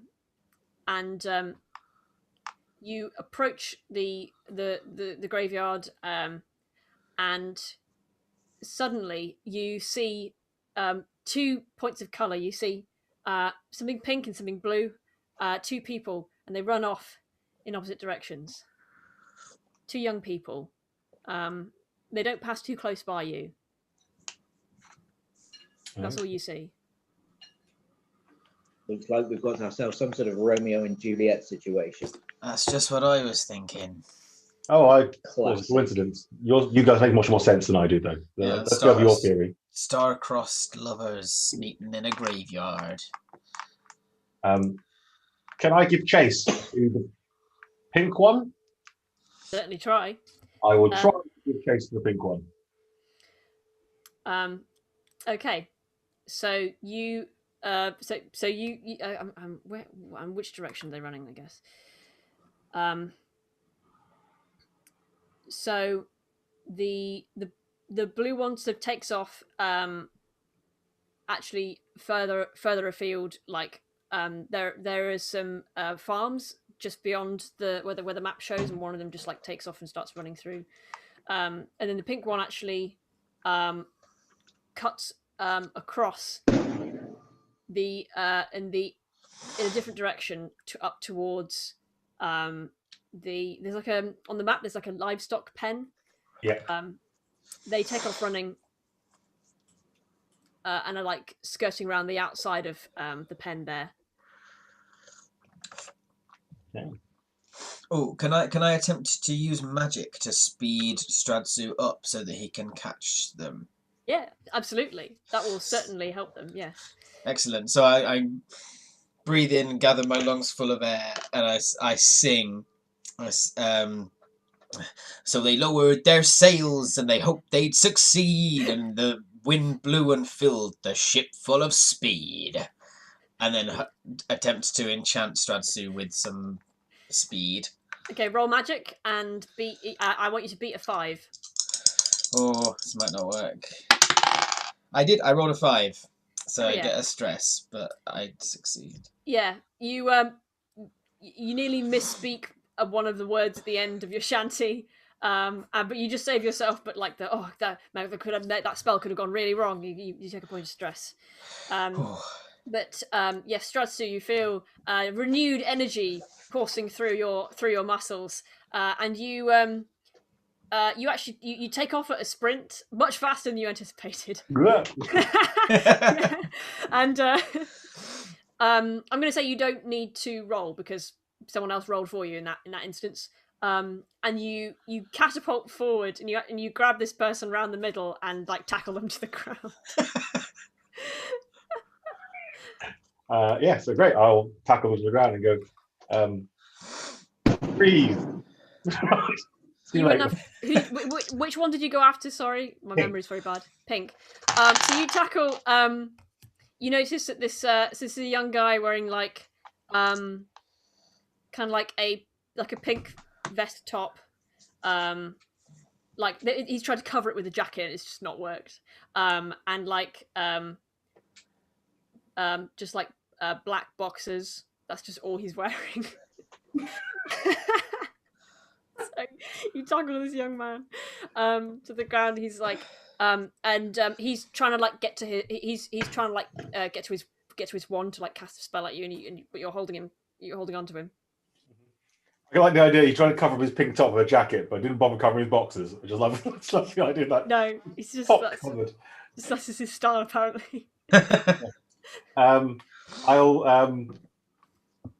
sort of keep hold of him as best I can and maneuver him to the rest of my party, as it were. Wait. If he's dragging him across the floor gently, I'll do that. Or we could just catch up. Yeah, we could Either way. run after you. We'll meet in the middle. Yeah. Yeah, as you're sort of dragging him along, suddenly you bump into us like, Yeah, so you come across. Yeah, so the two of you like catch up to your friend wrestling with this young man in the dirt. hello there, Romeo. I admire your legwear. You spies for Hannibal? We're spies for love, and I think we've found it, haven't we? I don't know what you're talking about. Who were you canoodling with just now? Don't need to give us any names. Hey, that's none of your business. I was just making a business deal with a friend from out of the county. Oh yeah, a business deal, eh? Yep. It was An exchange of fluids, economic things. fluids, economic things. What? I was trying to make a metaphor of sex. I don't have to talk to any of you. I don't have to talk to any of you. That's true. You don't have to talk to any of us, but you know, I would say with what's going on in this town, a business exchange sounds a lot more suspicious to me than an exchange of love at the moment. Especially if this got back to Dutch or Hannibal. I'm a free man. I could just we negotiate a deed over some livestock. All right, that makes sense. I think if I was negotiating a deed over some livestock, I definitely wouldn't do that in the livestock pen. I think I'd go for a nice stroll in the graveyard. It's very scenic. It's very beautiful. It's a conventional point of beauty in this beautiful town. And I think all of you are overreacting. I don't think we did. I mean, you ran, and I caught you. I reacted proportionally to what you did. If there was a simple business exchange, then why would there be a need to run? It's none of your business. And he looks at you. I can't remember how to pronounce your name. He looks at Stratsu, and is like, "Hey, you're the one who sent all the spells into the air earlier today." Oh yeah, that was me. Why'd you do that? I hadn't seen any of you in town before. Well, there are two reasons. One, I don't like people getting hurt, and two, it's a good looking spell. It's true. It is a good looking spell. Yeah, my best angle. Well, it was the aesthetics of the spell aside. That was unusual. You didn't favor one side. You just kind of stopped all of them at the same time. Well, there's no need for any sort of bloodshed at all. Best that we all get along in this town. Like, let everyone be who they want to be. Let them mingle who they want to mingle with. You know what I'm saying? This character's been kind of a hothead since you've met him, and has been very kind of like stern and but when as you say that, Strasu, he kind of like something in him kind of seems to settle a little bit, and he nods. We're here to help you have this town be in harmony. Ain't that right, Pragmaticus and Julian? Aye, that's right. We're not here to help any faction individually. We're here to help this town be at peace with itself. All we really believe in is peace, love, and sex. And also magic, but don't worry about that. Yeah, and battle. But I mean, yeah, you're right. Yeah, the first three.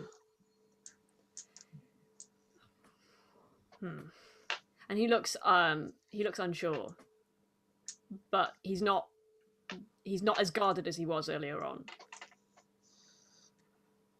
We're going to let you up and you're going to answer some hypothetical questions. That's all. And, just hypothetical like. Okay? You're not in trouble from us. We're not going to tell anybody anything. And we may just be on the same side here.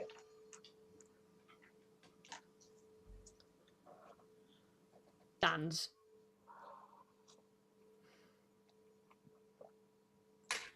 Okay, so hypothetically, if there are two people meeting in the graveyard and one of them was pantsless, why would they be meeting there, do you think? Please ignore the gunfire. Yeah. That's nothing to do with us. I think maybe the Blues and the Pigs started a skirmish somewhere else. Yeah. I think that may have been a misfire from my thrust pistol. I was getting overexcited. Ah. So you're talking to this guy, and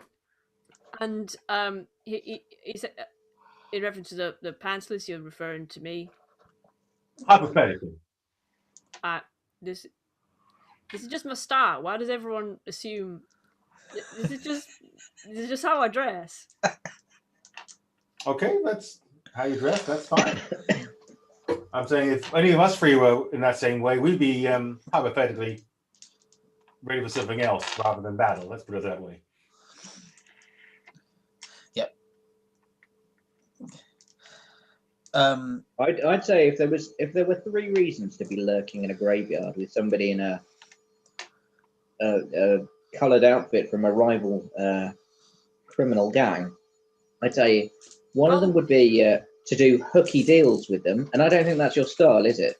Another one would be loving love, and that may or may not be your style. Another would be to try and negotiate a way out of a violent deadlock. Okay, you got me. If you could just clarify on which point we got you, that'd be really helpful. You got me on many of the gots, all right? Okay. Listen, you don't have to say anything to either of the chiefs about this. Just let me go on my way, and we can just pretend this never happened. We'd rather not pretend it didn't happen. We'd rather help you if you're trying to do the right thing. I'm so tired of the fighting, and this is just going to spark more fighting, and then it's harder for us to see each other. You and your lover from the other side? Yeah. See, I'm doing it too now. Yeah, you had a different accent when we started interrogating. Look, we try and blend in whenever we come somewhere. It's not really blending in if you start with one accent and then change to a different. That just looks suspicious, man. All right, yeah, no, fine. You made your point. Anyway, since the two of you have some cross gang interests, do you perhaps know anything about the disagreement from earlier today? The reason why this duel started when we arrived? Well, because we know that it's not you stealing each other's merchandise. A, that doesn't make sense, and B, we've got our fingers in each pie now, so we know the truth. Yep, you got it. You got it, man. Oh, I think Zoom is 1 second. Zoom is struggling. Oh my god. Hang on. Am I still here? Yeah, you're still fine. For some reason, Zoom was like, "I'm signing you out," and then has put the sign in screen here, and then hasn't signed me out. What the fuck, Zoom? Can you not? Like, I'm trying to do a dramatic scene here. Okay. Anyway. What was the thing?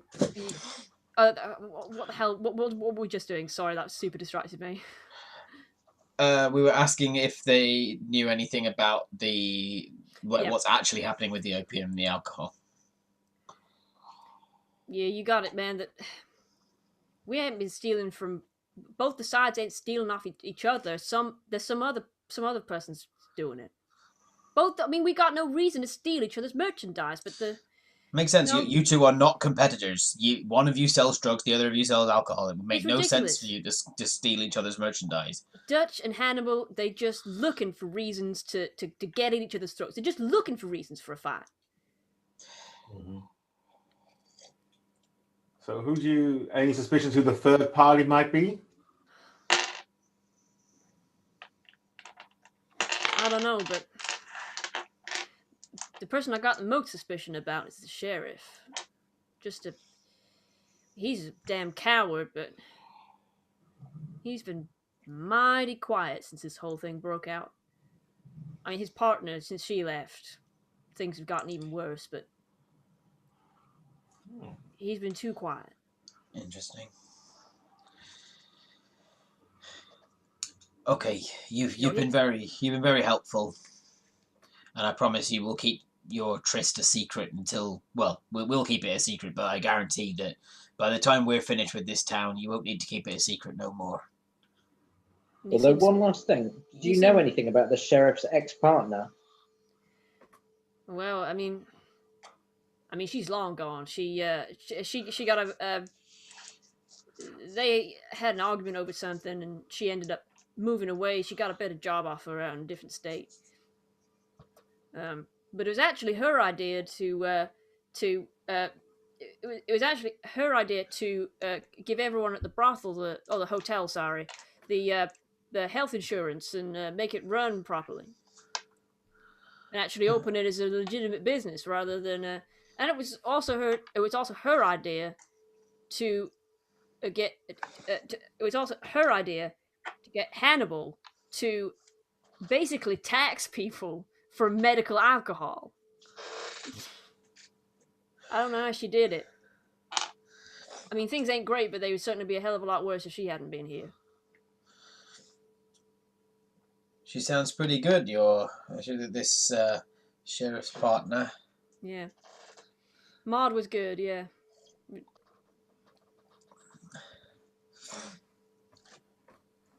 What was her name? Sorry, Maud. Maud Darther? Maud Darther. Right, that makes sense. Okay. I'm beginning to get something of a plan together. Oh, good. Well, you better get together by the end of today, because me and my beau, we're heading out by the end of today. Oh, and if this wasn't happening, then you wouldn't leave. You don't want to leave. You just feel like you have to. The fighting's never going to stop. Fighting's never going to stop, and we gotta go. We gotta go and live our lives somewhere where it isn't offensive for the two of us to be together. I don't blame you. Mm-hmm. All right, so we ain't got much time, so I suggest one of us goes over to the place where the opium theft happens to see if there's any clues. Okay. And then two of us, including you, Julian, go over to the sheriff's office. One of us, seduces him out of his office. The other one of us goes in and sees if we can dig up any dirt. That's a good plan. Yeah. I mean, if only it was as easy as he handing us some files with some information in or something. If only that had happened. But it didn't, so that's okay. Yeah, I can't think of any situation that resembles that. No. I don't know that he's a government official. He wouldn't just hand some forms over to people. It's very, very inconsiderate. No, he seemed to take them very seriously. Yeah. I think they're probably in the cabinet. The guy you've been talking to is like, can I go? Oh, sorry. Oh, yes. sure, yeah. Okay, Yeah. bye. And Honestly, I do love the legwear. Oh, thanks. I'm trying to make a statement in my own way. All right, bye. And goes. Excellent. Okay, I'll head to the storage place because I know where that is because I was told, and you guys can. Cool. We'll head to back to the sheriff's office. Okay, so we'll go with we'll go with the checking out where the theft happened first. Okay. So Stratsu, you head over to this derelict-looking building. There's no one around at the minute because obviously there's nothing there right now. and you go in and you kind of like you look around and you find a loose floorboard and you move the floorboard and it like brings up like several other floorboards with it, and there's like a and there's like a little ladder that leads down to like a secret cache in the ground.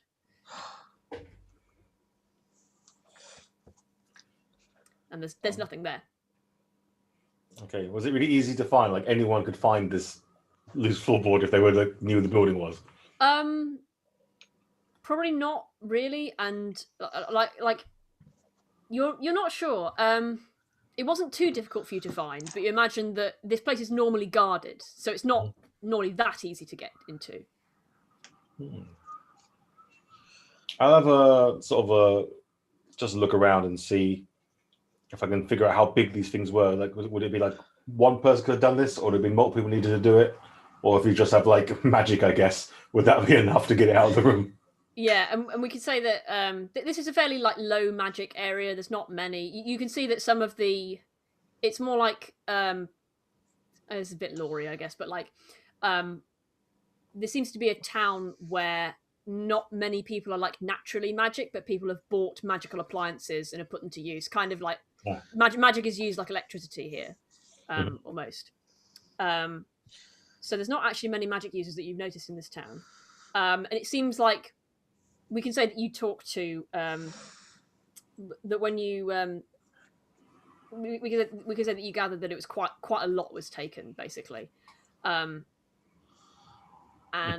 you can gather that a single person couldn't have done this, and especially not taking out the guards as well. You see sort of patches of blood and sort of burn marks where people were struck down. It seems, and also like quite a lot of burn marks. It seems like there was possibly a small group that came here. Yeah, like a small group that took quite a lot of stuff with them. That's what you can kind of gather, I think. Okay. I'm happily just sort of do this in the background so you can go to the other guys, but I'll do I'll try to do as best I can an impression of Aragon from Lord of the Rings. Go, smugglers lay here, and they moved it for a horse this way, and try to follow massive amounts of tracks of people carrying large objects. Their I'll do bonds what I were can. cut. So are you trying to track where people might have gone after like coming from and going back?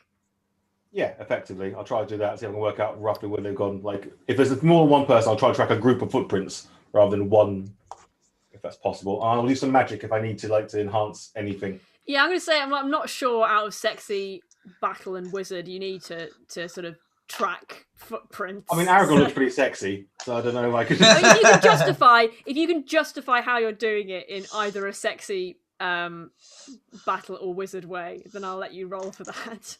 Okay, I will use incredible flexible yoga to get myself close to the ground. Sort of just do like downward dog, just looking just like a surf to the ground and that sort of thing. Why would you do downward dog? It's like the least efficient way to like examine footprints. Because it looks incredibly sexy. So that's what Okay. I'm gonna need you to get like. Why you do this to me, John? I need you to roll a 5 or higher for that, my friend. I rolled 2 6s and a 5. Amazing. Yep, you downward dog the shit out of this place. Yep, you so you sort of position yourself with your hands and your feet like on the ground and your ass in the air. And you like sort of like and sort of in this position you sort of waddle over the footprints, like examining them closely, and like yeah. So as you're like doing this and tracking the footprints, we'll cut to the other two. So you two went to. Did you go to the sheriff's office? Was that it? Yeah, I'm gonna try. I'm gonna hang back. In fact, I'm gonna try and go round the back to see if Okay. I can find a window that leads into his office. Sure. Okay. And Oh, Julian, you're doing? muted. Whoops. I've got a strange intuition that the paperwork we're looking for might be all over the floor, quite near the front door. Possibly. Right. Well, I'm happy to go with your instinct then. Hang on, yeah. how far did you throw them when you were with him last time? As far as my sexiness could carry them, frankly. Okay. It was a grand gesture. I mean, he might have picked them up and put them somewhere, but like we could say. Okay, you come back in, and the papers have unfortunately been cleared away because people work here, Yeah, and also you just made a big diligent. show out of throwing them across the whole building. Apparently, yeah. So yeah, you head into the building, and yeah, the papers that you seek are not there. They have been tidied away, I'm afraid. Right. Oh yeah, I'm going to hang back and try and find a way in that's not the front door. Okay. Are people kind of lurking around in much the way they were before? There are like there's like a couple of people doing like filling out reports on petty crimes. You can see there's like a little area at the side where people are like making coffee, and there's a door that leads to the cells. You see someone just like head out of there and sit down and start writing something. That's what you see. And Pragmaticus, you've gone around the back. You can see a window. You can see a window that leads into the sheriff's office, and you can actually see the back of his head, like he's crouched behind his desk again. Okay. Well, yeah, I'm gonna wait until Julian has removed him from the office, and then try and get in there. Okay. Okay, so back to you, Julian. What are you doing? Yeah, can I see where he is? His door isn't open, but you presume that he's in his office, hiding behind his desk, because he seemed very reluctant. He seemed very reluctant to leave when you last spoke to him. I'll slightly open the door and do the knock again, the sexy knock. I'm looking for the sexiest guy in town. Oh, it's you again. Oh, that voice every time. Are you here to report a crime this time, or are you here to just say more nice things about me? Both are acceptable. I've got something I want to show you. It's big and it's wide, and it goes on for miles. And it is. Oh, it's an expenses report. Oh no. It is going to fill you up and make you feel wonderful. You brought me a coffee. Better, warmer than coffee. Hot coffee. I wouldn't say it's necessarily hotter than that, because that would cause injuries possibly. Come out from your desk and let's go see it together, shall we? Have you opened the door at this point, or is the door still closed? I'm sort of ajar, like. You were peeking through the door. I don't want to startle him. I'm sort of leaning. Do you know what I mean? Like that kind of sexy leaning on a door. You're sexy. So you're like leaning. You're leaning on something, and like. I'm just leaning. I've got like props department are holding me up by one hip. Hang on, so you're doing what John's doing right now? Yeah, exactly. The sexy lean. What's this? I mean, that is erotic, isn't it? John, what was this? That's sexy. Yeah. That's Oh, like, I can't- I see you. If I could I see see you, you. if I could see you, I would be very turned on. Like, Yeah. This Okay. was happening at night. You're okay. So yeah, Pragmaticus, you see your friend doing this. Just having a little chuckle to myself. And you see and you see the sheriff like peeking over and like talking. So what do you need from me? I need you to follow me and come out of this building. Why? Exit this building. Because I have something exceptional to show you. Something that belongs to you. belongs to me? Oh yeah. Is it my pair of trousers that I lost? I mean, conceptually, it may be incorporated as a metaphor. It is easier for you to just look at it, if you would. I'm just gonna. You know what? You're not gonna go away, are you? I'm really not. Okay, so I'm gonna go with you and hope. Okay, I'm gonna. Oh, all right. Just 1 second.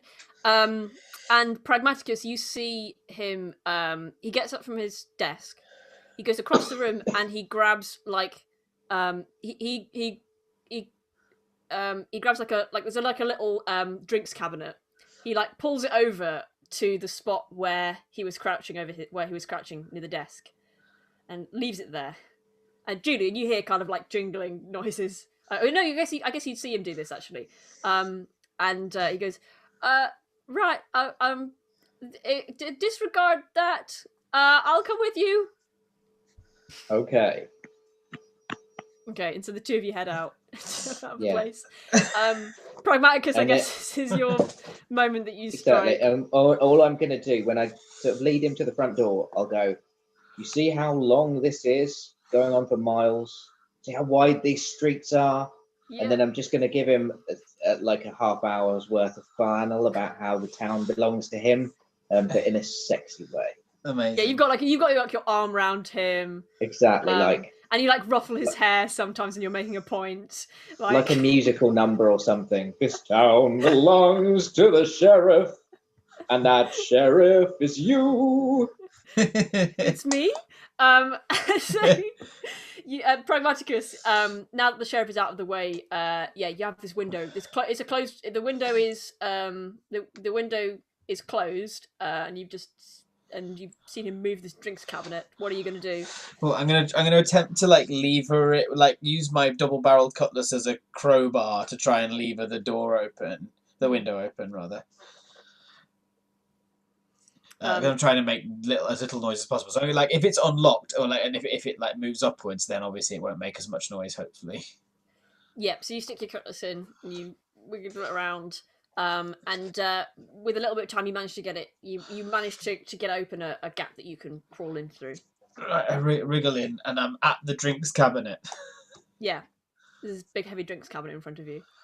Okay. So does it seem like he's tried to hide it or tried to use it to hide something else? You don't know. You're not sure. All you saw is he moved this drinks cabinet to the point where he was like hiding behind his desk. And that's it. Okay, I'm gonna look underneath his desk to see like what the drinks cabinet is obscuring first. So you look under the desk and you see how do I explain this? You look at the floorboards, and most of them are just like normal fused together floorboards, and then there are a couple where like the gaps between them are slightly bigger. Okay, time for some more crowbar in. The drinks cabinet is on top of. Did you move it? Oh no, I will. Okay, I will move the drinks cabinet. Yeah, cool. So you do that, and is it like clearly full of just individual bottles of drinks? Yeah. Okay, right. So yeah, okay, and I'll lift up the floorboards either with my hands or a crowbar. You actually notice that the drinks cabinet, rather than having a variety of drinks in it, it just has loads and loads and loads of absinthe in it. Just all the same brand of absinthe. Amazing. And they're all just like kind of crammed in. There's barely any space for them. And you prise open the floorboards, and you see a couple of crates. Okay, yeah, I'll try and prise open the crates. I've just you prise them open, and you see. I'm just hang on 1 second. You prise them open, and there are like lots and lots of little paper bags, and you pick one up and you open it, and there's like a kind of black dust inside, like a kind of like not quite a dust, like almost like a grainy sort of thing. I'll grab onto the other crate and try just move it back and forwards a little bit to hear what noise it makes. You hear the noises of more paper bags and stuff. Okay. And you look back at the drinks cabinet. Right. And suddenly realise why it's all just absinthe. Okay, so I think we've found what we're looking for. I'm trying to work out, because I guess like I can't move it myself. Or maybe I can, but... there's way too much stuff here for you to move by yourself. Okay, is there a building with, like, a bell? There's a chapel. Yeah, the chapel has a bell. Cool. All right. Yeah. So I'll exit. I'll exit the room. Like I'll leave everything as it was, or try to, and then exit, close the window, and try and run around to the chapel. Okay. Do you run? So hang on. I'm trying to figure out if you actually run past them while they're in front of the. I'll try and look at whichever, because presumably he's facing down the street, like to... Yeah, he would be. Yeah, you established that actually. Yeah, so he's facing down the street. So you just run around the back of them. Yeah. I guess Julian, like you're kind of looking both ways, and you see your friend running somewhere for some reason. You're muted. It was probably for the best because I was singing. Oh, sing! What were you singing? Go for it. Oh no, it was just like, just in case he looks that way, like, hang, what's that over there? It's a cactus that belongs to you as well. Okay. Etc. Okay, so Pragmaticus, as you're running to the chapel, Julian, you're with the sheriff, singing about the street. Strategy, Strategy, you're heading back to tell everyone about what you've kind of seen. As you're all kind of running in different directions, you in the distance, you hear. Hang on, where is this place? Damn it.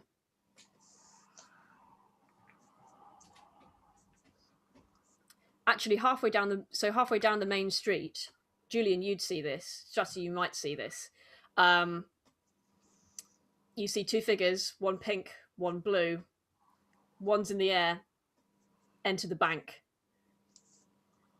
You hear you hear freeze. What are you doing? I guess all of you would perceive this, but you're all doing other stuff at the same time. So what are you doing? Oh man. I'm going to incorporate into the song.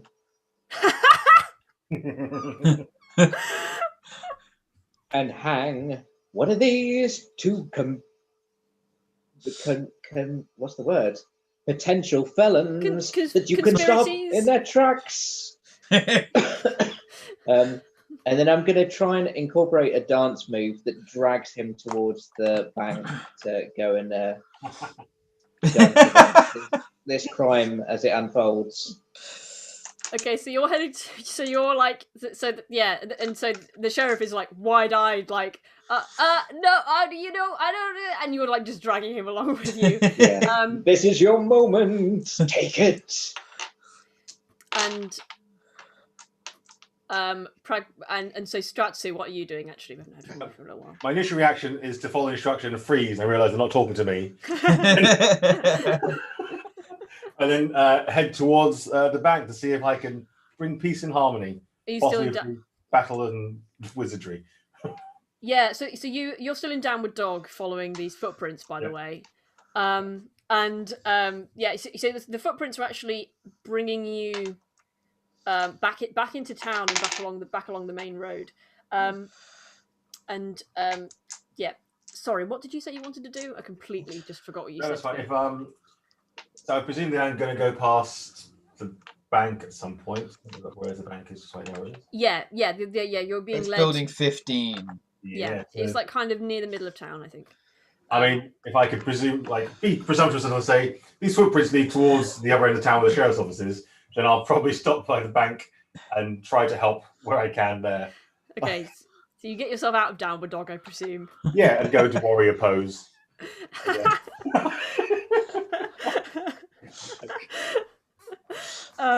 So you, yeah. So Julian, so Julian and Stratzer, you arrive at roughly the same time. Julian singing, Stratzer is warrior pose. Pragmaticus, you're running around the back of everyone towards the chapel. We'll go to Pragmaticus actually. What are you up to? Yeah, I figured that like I sort of do a quick calculation in my head that actually the best way that like ringing the bell is the best thing for this and for the bank situation. So I'm gonna go ring the bell anyway. Mm-hmm. Okay, so you burst into the chapel. It's completely empty except for the one teenager who runs it apparently, who just looks up and goes, "Are you here for a confession or?" I need to ring the bell. I need to alert the town to something that's happening. The bank's being robbed right now. Okay, cool. Ring the bell, buddy. Thanks. So there's like a big huge brass bell at the back of the place. Was that Bulbasaur Smith? Yeah, they've got a little. Yeah. She's got a little name badge. Hi, I'm Bulbasaur.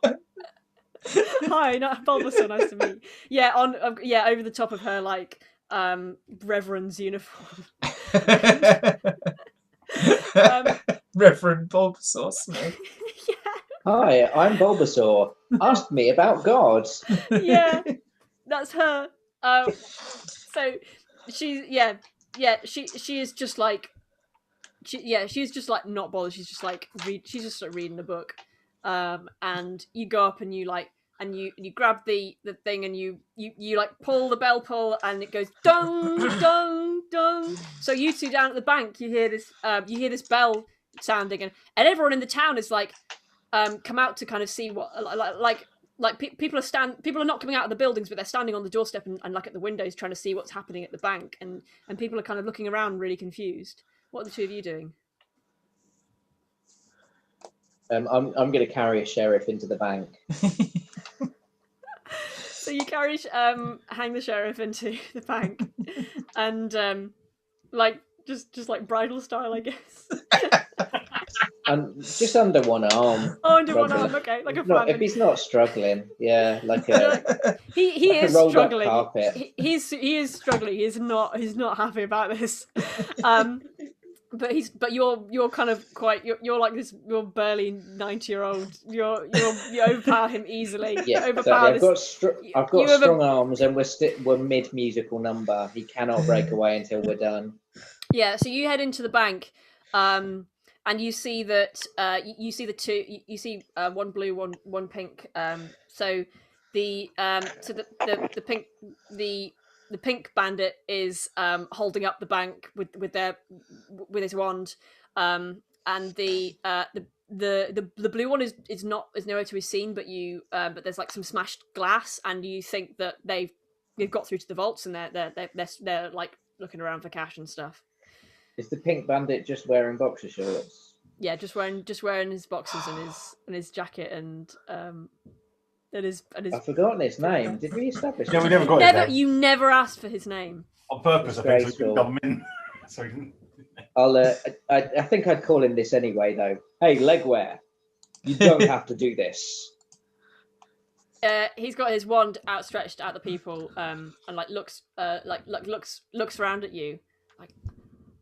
I thought I said that we were gonna forget we ever met. Leave me alone, man. I could never forget a pair of legs like that.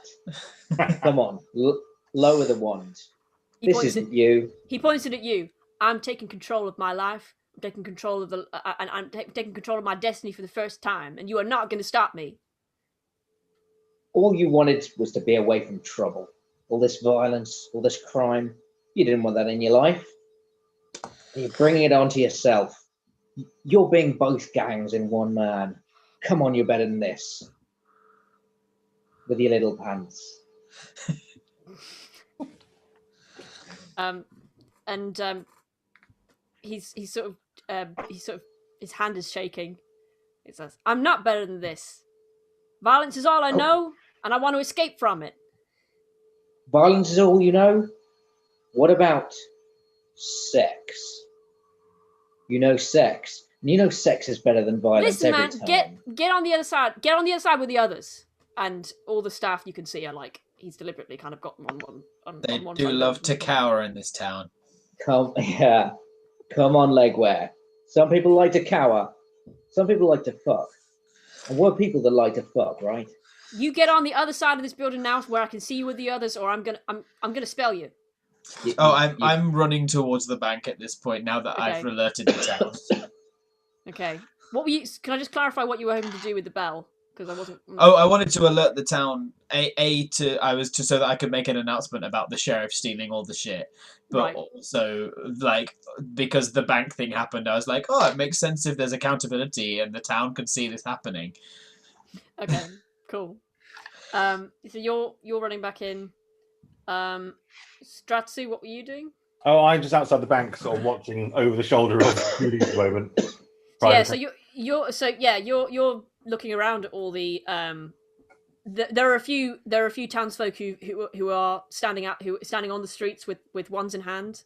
Hey, what's going on? The bell's going off. The bank's being robbed. What the hell's happening? Well, let's deal with the bank being robbed first, and then we'll come to the bell afterwards, because I don't know what's happening there.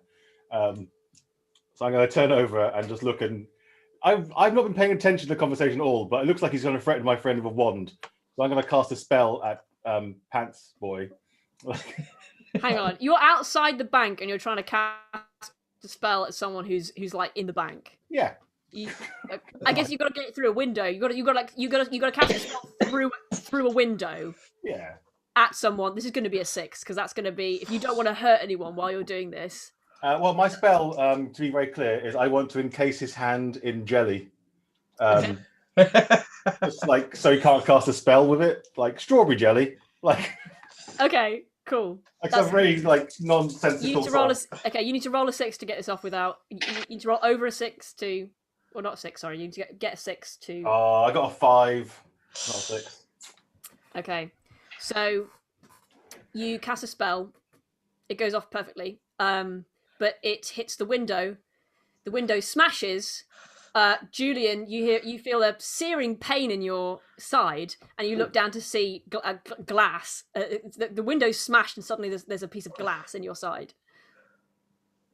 How's your man with the pants responding? He whips around to look at where what happened with the window. Okay, I'll take my moment then, and I'll use a jerk of my hips to activate my thrust pistol, and fire and shoot the gun out of his hand, the wand out of his hands. Things have been made more difficult for you by the fact that you have some glass. You have a wound in your side. I mean, this is the only chance I'm going to get. Roll. Okay, I'm going to say it's a challenge level of 5. You have a determination to roll to add an extra dice to your roll. Very well remembered. Yeah, now's the time, isn't it? Okay, so if I've got so it's battle, isn't it? So 2 and then another one. So 5. Yeah. 4. Stratzy, you need to add and stress. 1. I have. Yep. So you did roll a 5. Mm-hmm. Cool. So you rolled. Yeah. Sorry. Okay. So you. Hold on 1 second. Stratzy, you get a determination as well. That was it. Yeah, because you failed, you get a stress and determination. Julian, you get. You roll the thing, so you get 1 stress. That was it. Yeah. So you in this moment of confusion, you cast a spell from your holster. Groin. From your groin, sorry. From your groin. Sorry, I apologise. And where are you aiming for to hit? I'm trying to shoot the wand out of his hands. Oh, I see. Okay, so yeah, you give a thrust, and there's a bang, and he yells in pain, one goes flying across, goes flying out of his hand, still within reach, but he's like gripping his hand in pain. And at that moment, the blue bandit comes out from the vaults, wand in hand, huge bag of cash over their shoulder, Swag bag. basically. And they see what you've just done. They go east, no, and shoot, and they make a shot at you. And I'd like you to roll magic or battle to avoid this. Or sex. I mean, I guess you could roll sex. I don't know how you achieve that. But... Yeah, I don't think there's time to activate my sexy. You do. It's like bullet time sexy. Yeah. No, don't. Neo just did that in the Matrix. Exactly. Yeah. His problems have been solved. Sorry, go ahead. Are you rolling magic or battle here? A battle. So that's 2. So 3. This is going to be a 4, I think. No, they're both 3s. Oh, okay. So mark 1 stress and 1 determination. Okay, so I'm now on 3 stress. So that's something bad, isn't it? Okay. Yes, it is. I'll resolve that in a second. But yeah, you try and think fast, and you try and dodge out of the way, but you're just. I'm not built for fast. You're not built for fast, and also the glass in your side is just just distracting the hell out of you. And I've blown an enormous hole in the front of my slacks as well. So wait, so it's not built into the slacks; it's just under your slacks, and then you shoot it, and then your slacks are ruined. It's sort of built in, but it's. I mean, it's on. Yeah, it ruins. I get through so many pairs of slacks. I've got a very amenable tailor. Anyway, tell me what awful thing has happened to me. Okay, so yeah, so you take a shot in the shoulder, and it's just like Pain City right now. It's really, you're just like, and you weren't expected to get in this much of a fight. Normally you try and talk your way out of a situation. You found yourself in the worst situation for you, and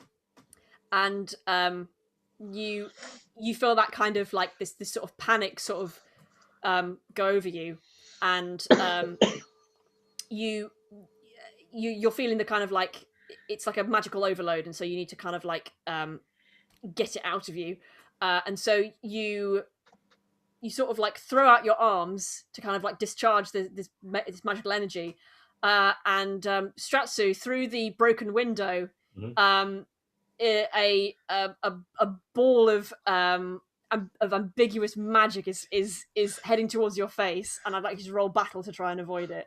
Oh, good. Battle. Is that you have 1 in battle? Yes. I rolled a 5.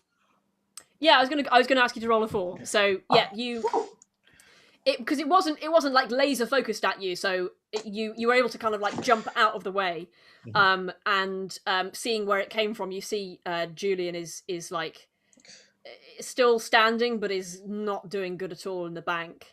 Does that mean I've also dropped my sheriff? Yeah, I would say yeah. You're like bleeding out, and you've got like 2 other wounds. You're not having a great time. And you actually, through the window, Stratsu, you see the blue bandit actually shove Julian onto the floor out of their way, and the 2 bandits like run out of the bank with their money and are heading off down the street. Oh, okay. What's everyone doing? Have I got to the bank by this point? Yeah, we can say that you arrive at the bank as those 2 bandits like are leaving the door.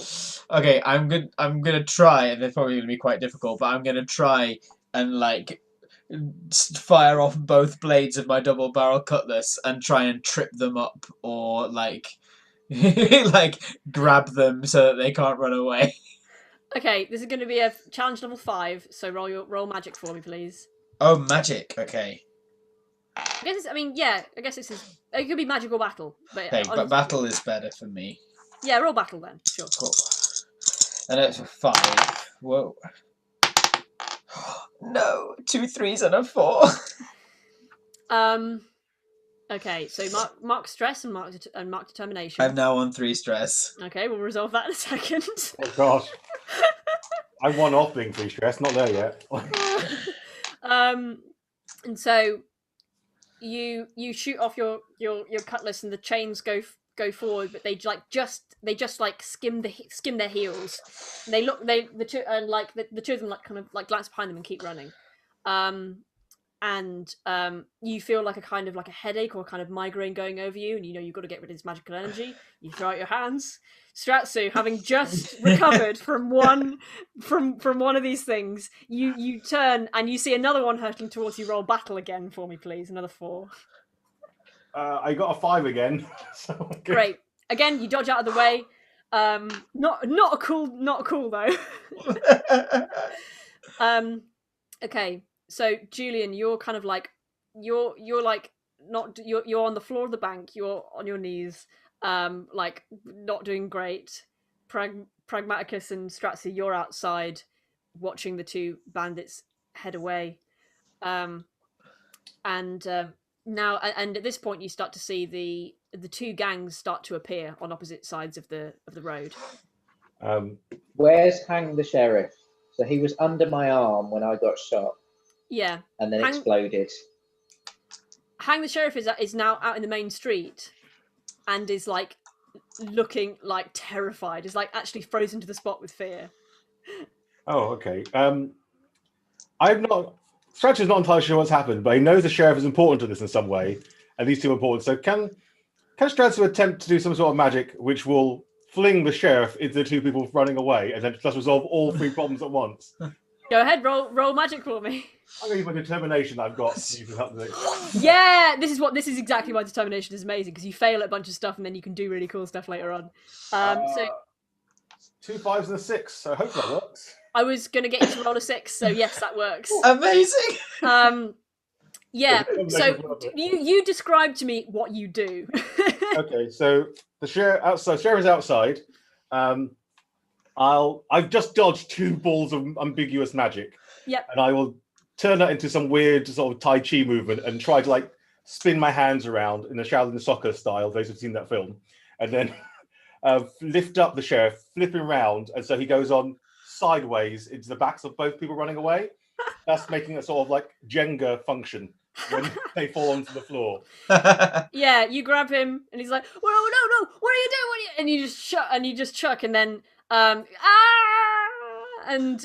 then like several like soft like as bodies falling to the ground. Yeah, so you've successfully stopped the 2 of them. However, if I've only just achieved the number, do I get another stress? Just for a check. Yeah, you do. So that's 3 stress, just so you know. Oh Okay. no. Okay. You feel like I guess you feel like kind of like a pain in your stomach, and then it kind of moves up to your chest, and it's like really bad acid reflux. Mhm. And you're like and magic. I wasn't intending for it to be that way, but you can interpret it. I mean, this is an artistic medium. You can interpret it in many different ways. Yeah, the magic goes like sailing out of your mouth, and actually, it hits. Oh, what can I do here? It hits Hannibal the drawer in the face. Oh,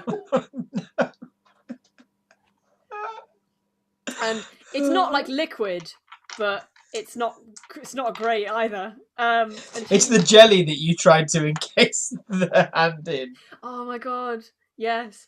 It's similar sort to that, and she rips it off of her face. She holds up her wand at you, and she goes, "What the hell is going on? The bell's ringing. The bank's being robbed. We gotta end this now. Someone threw the sheriff at 2 of. Kurt, what are you doing?" And I'm gonna try and step into the middle of everyone and like shout as loudly as I can.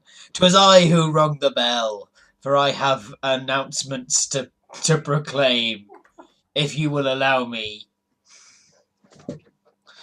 And your voice kind of cuts through your voice and your presence actually cuts through the chaos, and gradually people kind of come to a quiet. And they're all looking at you. See, we have come in from afar on our advanced horses to attempt to solve the conflict within this town, and we believe that we have done it.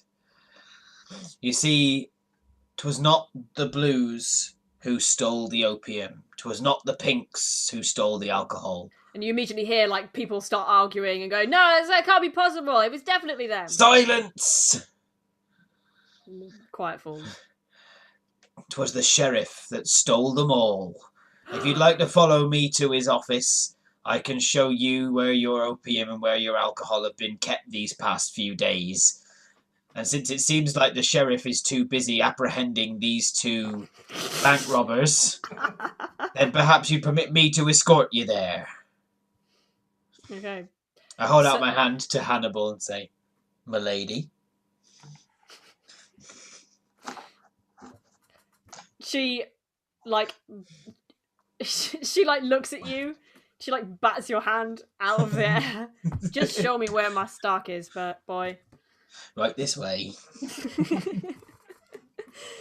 Yeah, so you head over and like you bring the whole town. Everyone's like crowded in, everyone's like crowded into the office and is like, "Oh, I see." Here's the absinthe. Yeah. So it's the bottles are here and the open. If you could just move, I could just pull the floorboards up. That'd be. So that's what you're doing. In the confusion, is anyone going after the bandits, or are they just being left with the sheriff on top of them? The very cowardly sheriff who's very likely to run off. I've decided my injuries are serious enough that I'm not going to reappear until the epilogue wearing my arm in a sling. After you thought I'd been shot through the heart, but it was really my shoulder. Oh, but okay, cool. So Stratsu, are you doing anything? I will attempt to keep them all in place. Part of me is considering whether I should do it with magic and hold them down, or whether I should attempt a sexy dance to hold them in place mesmerically. I'm not sure. I mean, it's your choice of role, mate. I'm going to sexy dance to keep them in place. Yeah, you have 3 sexy, right? That's probably the best. That is my stat. Yeah. Okay, roll sexy. I guess roll a 5 for this. I do roll a 5. 3, 4, 5. So 1 5. Okay. So mark stress. Yeah. Mark stress. Stress resets after the big surge, right? Yeah. That's yeah. It's like 3, and then you go back to 0. 3 and out. Yeah.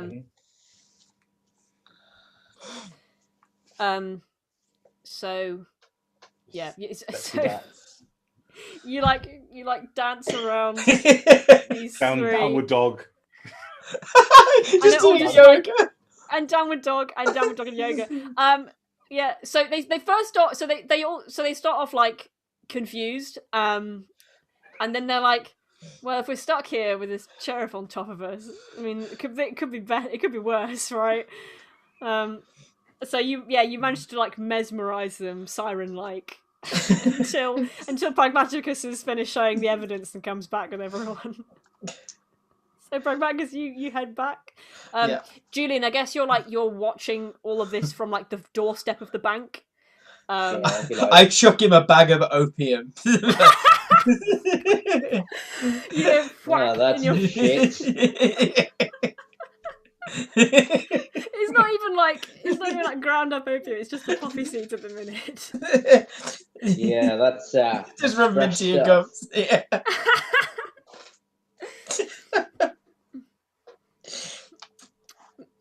Okay, so so we head back to the main street, and everyone is sort of standing around, sort of confused, and Butch German actually hoists up the sheriff by his collar, and puts his wand to puts his wand to the sheriff's head, and it's like, well, I think it's obvious what should happen here. And the two the pink bandit who you heard his name was East or something. He goes, no, just don't, just stop. It's not always the answer, is it? And he looks to you, Pragmaticus and Stratsu and Julian. I agree. In my experience, violence and murder is very rarely the answer, if ever. And I think Whereas violence... sex... Oh, absolutely. I'm glad that you're still lucid enough to be talking about this. I'm dosed out of my tits, so I've got my arm in a thing now, but still my mind is first, foremost, earliest and latest on sex. Because that's what we are. We are sexy wizards here to bring the peace and the love and the sex. Come on, guys. Thank you, Julian. Just look at what Stratsu's about to project into the sky and have a bit of a think about that.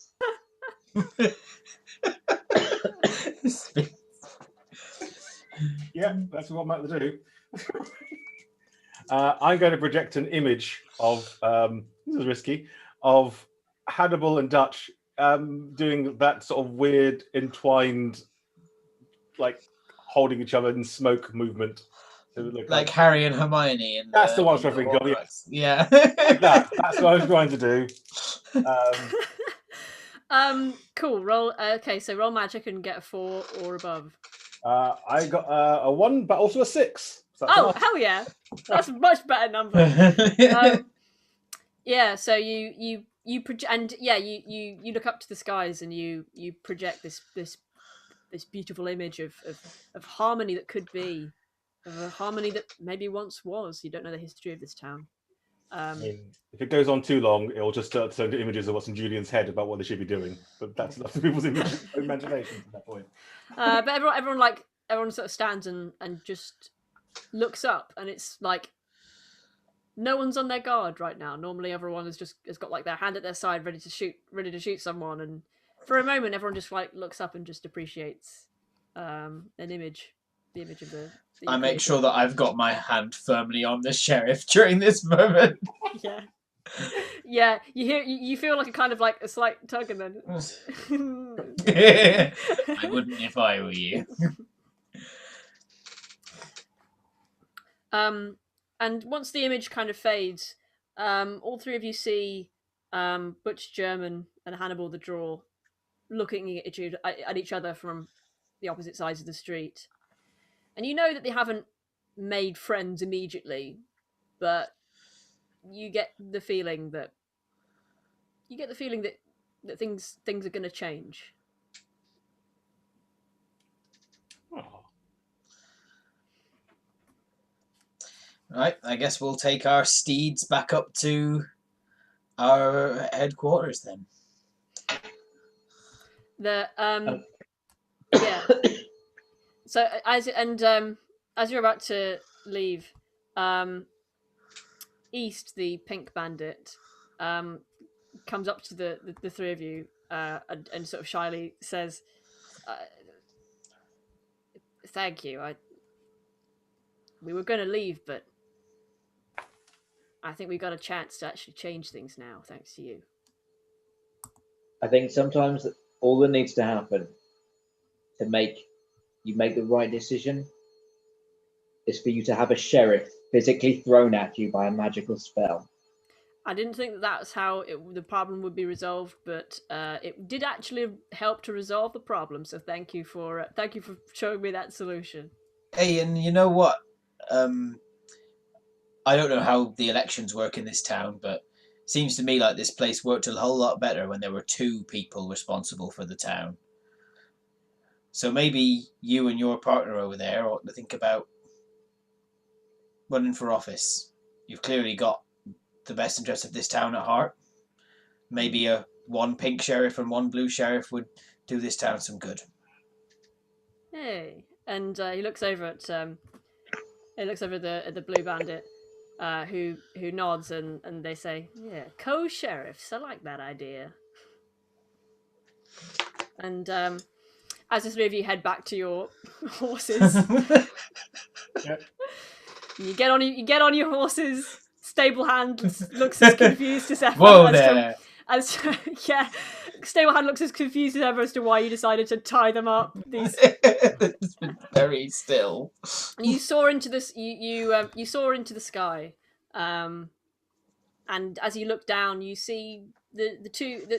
There's no longer one pink side, one blue side, but a mix of colors, like a beautiful field of wildflowers below you. Oh. And we fade to black. Yeah. Yay! So I have one last thing I want to do. I know that we're super overrunning, and I told you not to introduce a thing at the end, and I did actually introduce a thing at the end. I did that last time I ran a game, and I'm sorry, but I love twists. It was good. It was good. So the last thing I want to do is I'm going to go around each of you in turn, and I'd like you to give me a vignette of where you think your character might be in the future. This might be next week. It could be 5 years' time. It could be 10 years' time, or it could be later today. I'm going to go around each of you in turn. You just give me a quick vignette of where they are in the future. Okay, so we'll start with Pragmaticus. Where does Pragmaticus Chrome find themselves? Pragmaticus, he arrives back at the HQ and goes up to his room, tends to his bonsai tree, sands down a small bookshelf that he's currently making. He's got a vinyl record on. He's having a great time, but he can't get Hannibal the Drawlinson out of his head. Mm. And so he sits on his bed, grabs some rather expensive sketch paper, and just starts to sketch an image of those blue eyes and that face that held his before she told him to get the hell out of her office. and he sticks it up above his bed in HQ, and he thinks that maybe one day he'll go back to Leatherton to say hello. Beautiful, wonderful. And thank you for playing, Sam. Oh, thank you. It was amazing. Where do we see Stratsu in the future? Oh, this is 5 minutes later after realizing he has to go back and get his basketball. Fucking amazing. and then managed to talk Curly and Dutch into going to visit the hotel and seeing what that's all about. Oh yeah. Nice. Yeah, so the hotel is it's basically a brothel that's been legalized and is run with and like everyone has like health insurance and it's protected from violent customers, and it's all like nothing's stigmatized. It's not, and it's really cool. It's just a really cool establishment. And you rent a room there, and the three of you have a wonderful night together. Yep. And you order wine. You have do you get a cheese board at the end of the night as well? It's an excellent night in terms of the pleasures of the body and the pleasures of the culinary world. It's excellent. And then I'll leave in the morning with my basketball and my steed. Amazing. And thank you for playing, John. Thank you very much, Laurie. And Julian, where do we find Julian at some point in the future? Yeah, not very far in the future. It's a detox clinic. And as he enters, the nurses are like, "Oh, Julian, back on the sauce." And it's like, "Oh no! It's opium this time, actually, oddly. Introduced to it during a bank robbery in Wild West Village." I'm so sorry. I'm so sorry I got you addicted to opium. I just thought it would help the pain. It's just another one of life's rich tapestry of experiences. Is that everything? Yeah, I mean, he's been in there plenty of times before. Awesome. And thank you for playing, Spleeny. Thank you. That was great fun. Okay, that's been Sexy Battle Wizards. That's the end of our game. Thank you to everyone who watched live and everyone who's been watching the recording. This was so much fun. You three were so much fun to play with. Oh yeah, nice work, everyone. Yeah, so this game was made by Grant Howitt, who is an excellent games designer. He has a Patreon, he has an itch.io account. You can access all of his amazing games. He's just so cool. It's also that they're great ways to get into running and playing games like this if you've never, like, because D&D 5e is so intimidating, and these games are really simple and really silly. And yeah, I highly recommend them. So thank you very much for watching. Go support Grant Howitt. Do any of you have any? Do any of you have any plugs that you want to plug, like things that you're doing, events people you want to go to? It doesn't matter if not. I mean, the current times, not a lot of people are doing a lot of things. John, do you have something? Yes, Wretched Hive Comedy have a Twitch channel, which is just twitch.tv/Wretched Hive Comedy. And we've got our Are You Smarter Than a Nerf Herder show on Friday the 13th, which is Friday coming, I believe. Where you can watch us try to answer questions as a version of ourselves who is not very good at Star Wars. That's basically the premise. That sounds awesome. Yes.